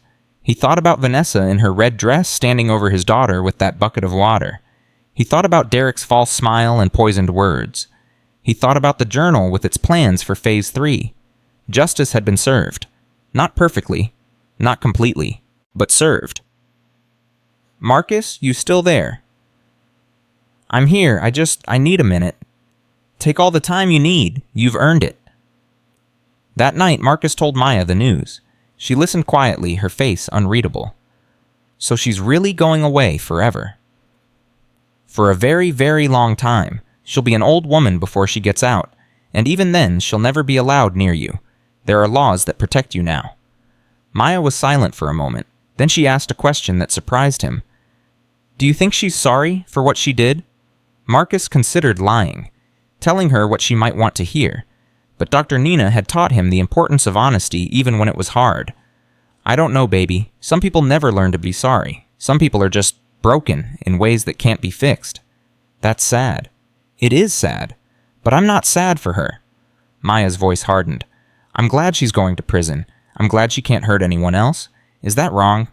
No, that's not wrong at all. That's justice. Maya nodded slowly. Then she stood up and walked to the piano. She sat down and placed her hands on the keys. I want to play something. For Mommy. To tell her it's over. Marcus sat beside her on the bench. What do you want to play? Her song. The one Mrs. Dorothy taught me. Maya took a deep breath, closed her eyes, and began to play. The melody filled the room, sweet and sad and beautiful. Marcus listened with tears rolling down his cheeks, feeling Grace's presence all around them. When the last note faded, Maya leaned against her father's shoulder. I think Mommy heard that. I think so too, baby. I think she's smiling right now. They sat together in the quiet father and daughter, the echo of the music still hanging in the air. Outside, the sun was setting, painting the sky in shades of orange and pink and gold. A new day was ending. And somewhere in a prison cell far away, Vanessa Ellis Thompson was beginning the first night of the rest of her miserable life. Justice finally had been done. 1 year later. The seasons had changed 4 times since that terrible morning when Marcus found his daughter kneeling in blood and water. Spring had melted into summer. Summer had faded into fall. Fall had surrendered to winter. And now spring had returned again, bringing with it something Marcus had almost forgotten existed. Hope. Maya stood in front of the bathroom mirror, fiddling with the gold beads in her braids. Her dress was soft blue, the color Grace used to call Sky Kiss. Mrs. Dorothy had helped pick it out from a boutique on Peachtree Street, insisting that a girl's first real recital deserved something special.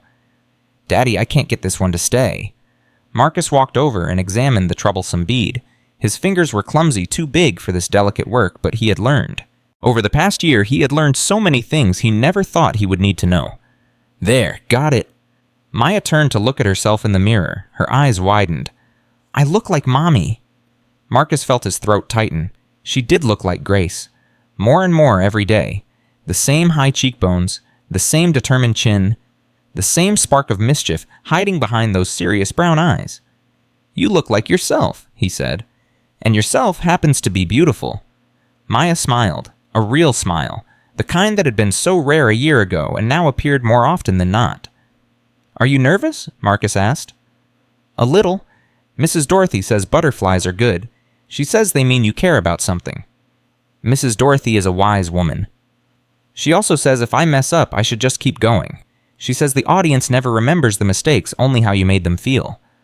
That's good advice for life, not just music. Maya turned away from the mirror and looked at her father. Really looked at him the way she had learned to do in therapy with Dr. Nina. Daddy, are you nervous? Marcus laughed softly, terrified. Why, you're not the one playing. No, but I'm the one who gets to watch my daughter do something amazing. That's scarier than doing it yourself. Maya considered this. Then she reached out and took his hand. We can be nervous together. Dr. Nina says that's okay. She says feelings are better when you share them. Marcus squeezed her hand gently. Dr. Nina is right. They walked downstairs together, hand in hand, ready to face whatever came next. The car ride to the school was quiet but comfortable. Maya stared out the window, her fingers moving silently on her lap, practicing the piece she would perform. Marcus watched her from the corner of his eye, marveling at how much she had grown. A year ago, she had been a ghost. Thin, pale, terrified of her own shadow. She flinched at loud noises. She cried in her sleep. She could barely look anyone in the eye. Now she sat straight and tall, her shoulders back, her chin up. She still had bad days. She still woke up sometimes with nightmares. But the bad days were fewer now, and the nightmares came less often. Dr. Nina called it resilience. Mrs. Dorothy called it strength. Marcus called it a miracle. Daddy. Yes, baby. What if I forget the notes? Then you make up new ones. What if people laugh? Then I throw them out of the auditorium. Maya giggled. You can't do that. Watch me. I'm a millionaire. I can do whatever I want. She laughed harder, the tension breaking. That had been another thing Marcus learned over the past year. Sometimes the best medicine was silliness. They pulled into the school parking lot. The lot was already filling up with cars. Parents and grandparents and siblings streaming toward the auditorium entrance. Marcus felt his own butterflies start to flutter. Ready? He asked. Maya took a deep breath. In through her nose, out through her mouth, the breathing exercise Dr. Nina had taught her. Ready. Inside the auditorium, Marcus found his seat in the front row. He was not alone. Dr. Nina sat to his right, her calm presence a steady anchor. Mrs. Dorothy sat to his left, clutching a handkerchief she insisted was for allergies. Sheriff Frank was 2 rows back with his wife and granddaughter Sophie, who had become one of Maya's closest friends over the past few months. James Porter sat beside them, looking slightly uncomfortable in a room full of elementary school families, but determined to be there. Even Donna Hayes had come, taking time off from her new job to support the child she had protected during those dark days. Marcus looked around at all these faces, all these people who had helped save his daughter, who had helped save him. He had never felt less alone in his life. The lights dimmed. The principal walked onto the stage. Good evening, everyone. Welcome to Jefferson Elementary's spring recital. Polite applause. The program began. One by one, children took the stage. Some played piano, some played violin, some sang, some danced. The performances ranged from impressive to endearing to occasionally disastrous, but the audience cheered for all of them equally. Maya was scheduled near the end, 23rd out of 25 performers. As the numbers climbed, Marcus felt his heart rate increase. 17, 18, 19. Dr. Nina leaned over. She's going to be fine. I know. Then stop bouncing your leg. You're shaking the whole row. Marcus forced himself to be still. 20, 21, 22. Then the announcer's voice. Please welcome Maya Thompson, performing an original piece titled Grace. Marcus stopped breathing. Maya walked onto the stage. She looked so small under those bright lights, so young, so vulnerable, but she did not look afraid. She walked to the piano with steady steps. She sat down on the bench and adjusted its height. She placed her hands on the keys. Then she looked out at the audience. Her eyes found her father in the front row. This song is for my mommy, she said into the microphone. She taught me to play, and even though she's not here anymore, I can still feel her every time I touch the piano. I love you, Mommy. This is for you. Marcus felt tears streaming down his face. He did not try to stop them. Maya turned back to the keys. She took one more breath, and she began to play. The melody started soft, gentle, a lullaby that Grace used to sing, transformed by Mrs. Dorothy's teaching and Maya's own heart into something new, something that belonged only to Maya. The notes rose and fell like waves on a quiet shore. Marcus heard echoes of Grace in every phrase, but he heard Maya too. Her pain, her healing, her hope. The piece built slowly, gaining strength and complexity. Maya's fingers danced across the keys with a confidence that would have seemed impossible a year ago. She made a few small mistakes, but just like Mrs. Dorothy taught her, she kept going. The mistakes disappeared into the flow of the music, becoming part of its imperfect beauty. Then came the final movement. The melody shifted into something brighter, something triumphant, a declaration that darkness does not win, that love endures, that broken things can be made whole again. Maya struck the final chord. The sound hung in the air for a long moment, then silence, then thunderous applause. The entire auditorium rose to their feet. Parents who did not know Maya's story clapped because the performance had moved them. Parents who did know her story wept openly, understanding what this moment meant. Maya stood up from the bench and bowed. When she lifted her head, she was smiling. Not a shy smile, not a hesitant smile. A radiant, joyful, unbreakable smile. She looked at her father in the front row. Marcus gave her a thumbs up, his vision blurred with tears. Maya laughed and ran off the stage. The rest of the recital passed in a blur. Marcus barely heard the final 2 performers. His mind was still floating on the notes of his daughter's song. When it was finally over, he pushed through the crowd backstage. Maya was waiting for him, surrounded by Mrs. Dorothy and her piano teacher, Miss Diane Harper, a young woman with kind eyes who had joined their little family over the past few months. "Daddy?" Maya launched herself into his arms. He caught her and spun her around, not caring who was watching. "You were amazing," he said into her hair. "I am so proud of you." "Did I do good? I messed up in the middle part." "You did better than good. You were perfect." "I wasn't perfect. Mrs. Dorothy says nobody's perfect." "Fine. You were perfectly imperfect. How's that?" Maya laughed and squeezed him tighter. Mrs. Dorothy approached her handkerchief considerably damper than before. "Child, you made this old woman cry. I hope you're satisfied." Maya grinned. "I'm very satisfied." "Good. Now come here and give me a hug." Maya obliged, wrapping her arms around the woman who had become a surrogate grandmother over the past year. Dr. Nina appeared next, her professional composure cracked by a wide smile. "Maya, that was extraordinary. I want you to remember how you feel right now. This feeling. This is what healing looks like." Maya nodded seriously. "I'll remember." Sheriff Frank pushed through the crowd with Sophie in tow. "Little lady, you've got some serious talent. Sophie here won't stop talking about how she wants to learn piano now." Sophie, a shy girl with curly hair and big glasses, looked up at Maya with something like hero worship. "Will you teach me?" she asked. Maya looked at Mrs. Dorothy for permission. "I think that would be wonderful," Mrs. Dorothy said. Every musician needs a student. The celebration continued outside the auditorium. Someone had arranged for cake and punch. Children ran around in their recital clothes while parents congratulated each other and compared videos on their phones. Marcus stood apart for a moment, watching Maya laugh with her friends, watching Mrs. Dorothy fuss over the cake arrangement, watching this community that had formed around his daughter like a protective shield. James appeared at his elbow. "Hell of a night." "It is. She's come a long way." "We both have." James was quiet for a moment. Then he said, "I heard from the prison today. Derek sent another letter." Marcus's jaw tightened. "I told you I don't want to hear from him." "I know, but this one was different. He's not asking for money or forgiveness. He's asking for permission." "Permission for what?" "To write to Maya. He says he wants to apologize to her directly. He says he needs her to know that he's sorry." "Tom!" Marcus felt the familiar rage building in his chest. "No, absolutely not. That was part of the deal. No contact with Maya. Ever. I told him that, but he's persistent. He says he's changed. Says prison gave him time to think about what he did. I don't care if he's found Jesus and joined a monastery. He doesn't get to assuage his guilt by dumping it on my daughter. She's finally healing. I won't let him tear that wound open again." James nodded. "That's what I thought you'd say. I'll make sure he gets the message." Marcus turned back to watch Maya. She was teaching Sophie a simple hand-clapping game, the same one Mrs. Dorothy had taught her a year ago. Both girls were giggling uncontrollably. "She doesn't need his apology," Marcus said quietly. "She's moved past him. Past all of it. She's building a new life. A good life. He doesn't get to be part of that." "I understand." They stood in silence for a while, watching the celebration unfold.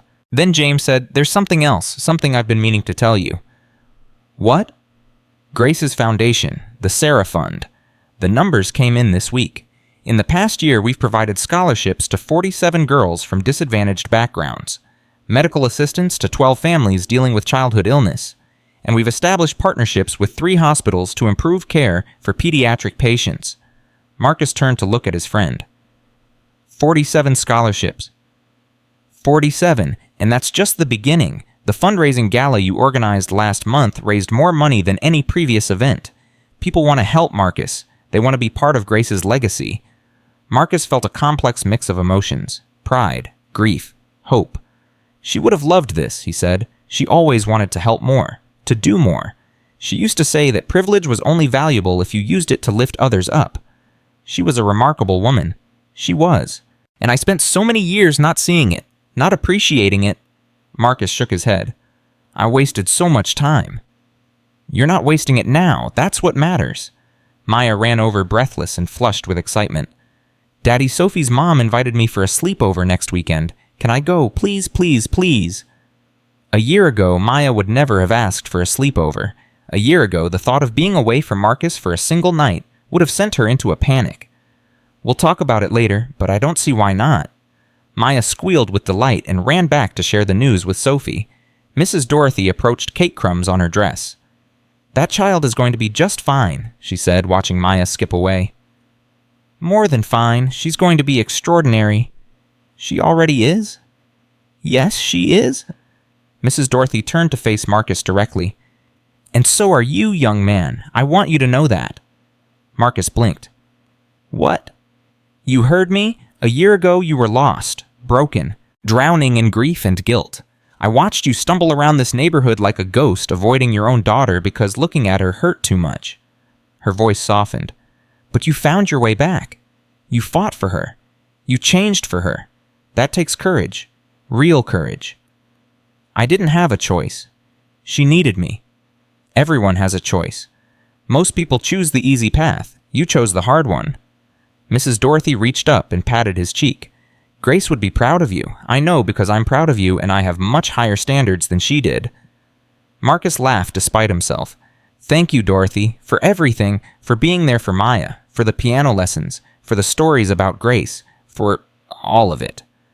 Don't thank me. I got a granddaughter out of this deal. I'd say that makes us even. The evening wound down slowly. Families said their goodbyes. Children were herded toward cars. The school emptied out until only a few stragglers remained. Marcus and Maya were the last to leave. They walked to the car hand in hand, Maya still humming the melody from her performance. Daddy? Yes, baby. This was the best night ever. It was pretty good, wasn't it? Not pretty good. The best. Maya stopped walking and looked up at him. I didn't think I could feel this happy again, after Mommy died, after everything with her. I thought the happy part of my life was over. Marcus knelt down to meet her eyes. I know, baby. I felt the same way.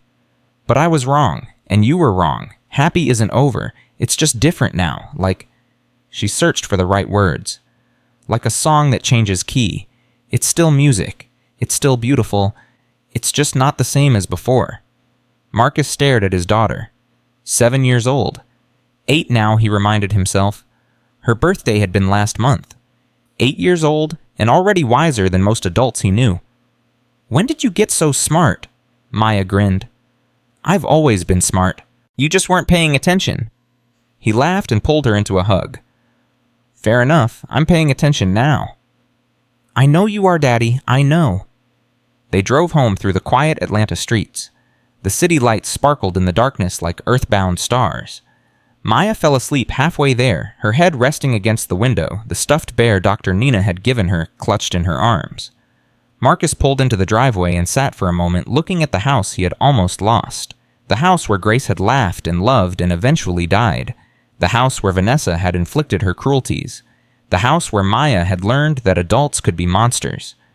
But also the house where healing had begun. Where father and daughter had found their way back to each other. Where music had returned after months of silence. Where hope had taken root in the scorched earth of despair. He carried Maya inside and tucked her into bed. She stirred briefly. Daddy, I'm here? Will you stay just for a little while? I'll stay as long as you need. She smiled and closed her eyes. Within seconds, she was asleep again. Marcus sat in the chair beside her bed. The same chair he had occupied on that first terrible night. The same chair where he had kept vigil while his daughter healed. He looked around the room. It had changed in the past year. New posters on the walls. Pictures of Maya with her friends. A bookshelf filled with novels that Mrs. Dorothy had recommended. A keyboard in the corner for practice. Signs of a life being lived. A childhood being reclaimed. His phone buzzed. A text from James. Thought you should see this. Attached a news article. Marcus opened the link. The headline made his breath catch. Convicted child abuser Vanessa Ellis Thompson attacked in prison, currently in intensive care. He read the article quickly. An altercation in the cafeteria. Other inmates who had learned what Vanessa had done to a child. Prison justice brutal and swift. She was expected to survive, but barely. Marcus did not know how to feel. Part of him wanted to feel satisfied. Part of him wanted to feel pity. Part of him wanted to feel nothing at all. In the end, he settled on indifference. Vanessa's suffering or lack thereof no longer mattered. She was a closed chapter, a finished story. Whatever happened to her in that prison cell was between her and her conscience. He deleted the article and put his phone away. Maya stirred in her sleep. Daddy. Still here. I dreamed about Mommy. She was smiling. What was she smiling about? About us, about how we're okay now. Maya opened her eyes halfway. She said to tell you she forgives you. Marcus felt his heart crack open. She said that, She said you were so sad for so long, and she understands why. But she wants you to be happy now. She wants us both to be happy. It was just a dream, baby. I know, but it felt real. Maya closed her eyes again. Mrs. Dorothy says sometimes the people we love visit us in dreams. She says it's their way of checking on us. Marcus thought about Grace, about her letter, about all the ways she had tried to protect them even after death. Maybe Mrs. Dorothy was right. Maybe the people we love never really leave us. Go back to sleep, he whispered. I'll be here when you wake up. Promise. Promise. Maya drifted off again. Marcus watched her sleep, thinking about everything that had happened and everything that was still to come. Tomorrow would bring new challenges. Next week would bring new hurdles. The path ahead was not smooth or certain, but they would walk it together. Father and daughter. Survivor and survivor. Two broken people who had found a way to piece themselves back together. The next morning, Marcus woke to the sound of music. Maya was already up, sitting at the piano in the living room, playing her mother's lullaby. The melody drifted through the house like sunlight filling every corner with warmth. He stood in the doorway and listened. Watched. Remembered. Grace at the same piano, her fingers dancing across the keys. Maya beside her, tiny hands trying to follow along. The three of them together, a family whole and happy. That family was gone now. It could never come back. But something new had grown in its place. Something different, but no less precious. Maya finished the song and turned to see her father watching. Good morning, Daddy? Good morning, baby. You're up early. I couldn't sleep. I kept thinking about last night, about how everyone clapped, about how good it felt. Marcus walked over and sat beside her on the bench. It was a pretty incredible night. Do you think Mommy really heard me when I played? I think she heard you. I think she's been listening to you practice every single day, and I think last night made her the proudest mother in heaven. Maya leaned against him. I want to play more concerts. I want to get really, really good. So good that people come from everywhere to hear me. Then that's what we'll work toward. Will you be there at every concert? Every single one, front row, crying like a baby. Maya giggled. You did cry a lot last night. I have a lot to cry about. My daughter is growing up too fast. They sat together in comfortable silence for a while. The morning light streamed through the windows. The house was quiet and peaceful. Then Maya said something that caught Marcus completely off guard. Daddy, can we go visit Mommy today? He turned to look at her. You want to go to the cemetery? Yes, I haven't been since before. She swallowed hard. I was too scared, but I think I'm ready now. I want to tell her about the recital. I want to tell her about everything. Marcus felt tears prick his eyes. He had been avoiding the cemetery too. The headstone. The finality of it all. But Maya was right. It was time. Okay, he said. Let's go today. They arrived at the cemetery just before noon. The day was warm and clear. Spring flowers bloomed between the headstones. Bright splashes of color against the green grass. Grace's grave was near the back beneath a large oak tree. Marcus had chosen the spot because Grace loved trees. She used to say they were the oldest witnesses watching generations come and go. Maya walked ahead carrying a bouquet of sunflowers that Grace had always loved. She stopped in front of the headstone and read the inscription aloud. Grace Sarah Thompson, beloved wife and mother. Her love lives on. Hi, Mommy, Maya said softly. It's me, Maya. I'm sorry I haven't visited in so long. Things were bad for a while, but they're better now. Daddy's here. He's really here, like you always wanted him to be. Marcus came to stand beside his daughter. He placed his hand on her shoulder. I played a concert last night, Maya continued. My first real one. I played the song you used to sing to me. Mrs. Dorothy taught it to me. She says she learned it from you. She took a shaky breath. I think you would have liked it. I made a few mistakes, but I kept going. Just like you always said. Keep going, Maya. Keep playing. The music matters more than the mistakes. She placed the sunflowers on the grave. I miss you, Mommy, every day, but I'm okay now. Daddy takes care of me, and Mrs. Dorothy, and Dr. Nina, and all these people who love me. She turned to look at her father. We're okay now. You don't have to worry anymore. Marcus knelt beside the headstone. He touched the cold granite, tracing the letters of his wife's name. "Grace," he said quietly. "I know I let you down. I know I broke my promises. I got lost in my grief and I forgot what mattered most." He swallowed hard. "But I found my way back. Maya showed me the way. She's so much like you, Grace. So strong, so brave, so full of love, as despite everything that's happened to her." He paused, gathering his thoughts. "I'm going to spend the rest of my life making it up to her. I'm going to be the father she deserves. The father I should have been all along." He looked up at the sky, bright blue and endless. "I hope you can see us. I hope you know that we're going to be okay. And I hope you can forgive me. For everything." Maya took his hand. "She already did, Daddy. Remember in my dream. She said she forgives you." Marcus pulled his daughter into his arms and held her tight. They stayed like that for a long time, father and daughter grieving and healing in the same breath. When they finally pulled apart, Maya wiped her eyes and looked at the headstone one more time. "Bye, Mommy. I'll come back soon, I promise, and I'll keep playing. I'll keep playing until everyone in the world knows your song." They walked back to the car hand in hand. The sun was warm on their faces. The world felt new and full of possibility. "Daddy," Maya said as they reached the car. "Yes, baby. Thank you for bringing me here. I was scared, but it felt right. It felt like closing a book, not forever, just the sad chapter." "I think that's exactly what it was." Maya nodded. Then she grinned. "Can we get ice cream now?" Marcus laughed. After all that emotion, ice cream is absolutely required. Extra sprinkles. All the sprinkles they have. They drove to the same shop on Peachtree Street, the one Grace used to take Maya to. They ordered sundaes with extra everything and ate them on the same bench outside watching Atlanta go by. "Daddy." "Yes, baby. I love you." 3 words. So simple. So powerful. After everything that had happened, after all the pain and fear and healing, those 3 words meant more than Marcus could ever express. "I love you too, Maya, more than anything in this world."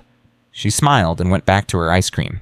Marcus watched her eat this remarkable child who had survived things no child should ever have to face, who had been abused and threatened and terrorized, who had watched her mother die and her father disappear into grief, who had been told she was worthless, unloved, better off dead. And despite all of that, here she sat, eating ice cream, smiling in the sunshine, planning her next piano concert. She was living proof that darkness does not win, that evil can be overcome, that broken things can be made whole again. And Marcus understood finally what Grace had been trying to tell him all along, in her letter, in her last whispered words, in the legacy she left behind. Love is not a feeling, it is a choice to show up even when it is hard, to stay present even when it hurts, to fight for the people who matter even when fighting seems impossible. He had made that choice, every day for the past year, and he would keep making it, for the rest of his life. Maya finished her sundae and looked up at her father. Ready to go home? Home. The word meant something different now. It was not just a house, it was not just 4 walls and a roof, it was wherever Maya was, wherever love was, wherever they chose to build their life together. "Yeah," Marcus said. "Let's go home." They drove through the streets of Atlanta as the afternoon sun painted everything gold. Maya leaned her head against the window, tired and content. When they pulled into the driveway, Mrs. Dorothy was waiting on the porch with a casserole and a smile. "I figured you two might need some real food after all that ice cream." Maya ran to hug her. Marcus followed more slowly, taking in the scene.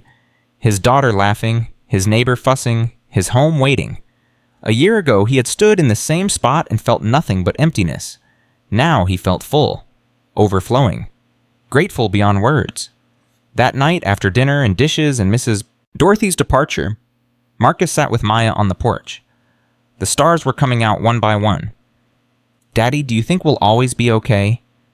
"I think we'll be okay as long as we have each other." "What if something bad happens again?" "Then we'll face it together. That's what families do." Maya nodded slowly. Then she leaned against his shoulder. "I'm glad you came back, Daddy. From wherever you went after Mommy died, I'm glad you found your way home." Marcus wrapped his arm around her. "You're the one who brought me back, Maya. Your eyes, your courage, your love. You saved me. We saved each other." "Yes, we saved each other." They sat together in the gathering darkness, father and daughter watching the stars emerge. And somewhere up there, Marcus believed Grace was watching too. smiling down at the family she had fought so hard to protect. The journey was not over. There would be more challenges ahead, more pain, more growth. More days when the old wounds would ache and the memories would hurt. But they would face it all, together, because that is what love does. It survives the darkness. It endures the storm. It keeps playing even when the notes are hard. And in the end, it always finds its way home. Marcus looked at his daughter, this miracle child who had taught him how to be a father again. Maya. Yes, Daddy. Thank you. For what? For not giving up on me, even when I deserved it. Maya smiled and squeezed his hand. I could never give up on you, Daddy. You're my home. And there on that porch beneath those stars, two survivors held on to each other and knew with absolute certainty that they were going to be okay. The piano would play again tomorrow. The laughter would ring through the house. The love would grow stronger with each passing day. Because Marcus Thompson had finally learned what Grace always knew. The only thing that matters in this life is showing up for the people who need you. And he would show up for Maya every single day from now until his last breath. That was his promise. And this time he would keep it.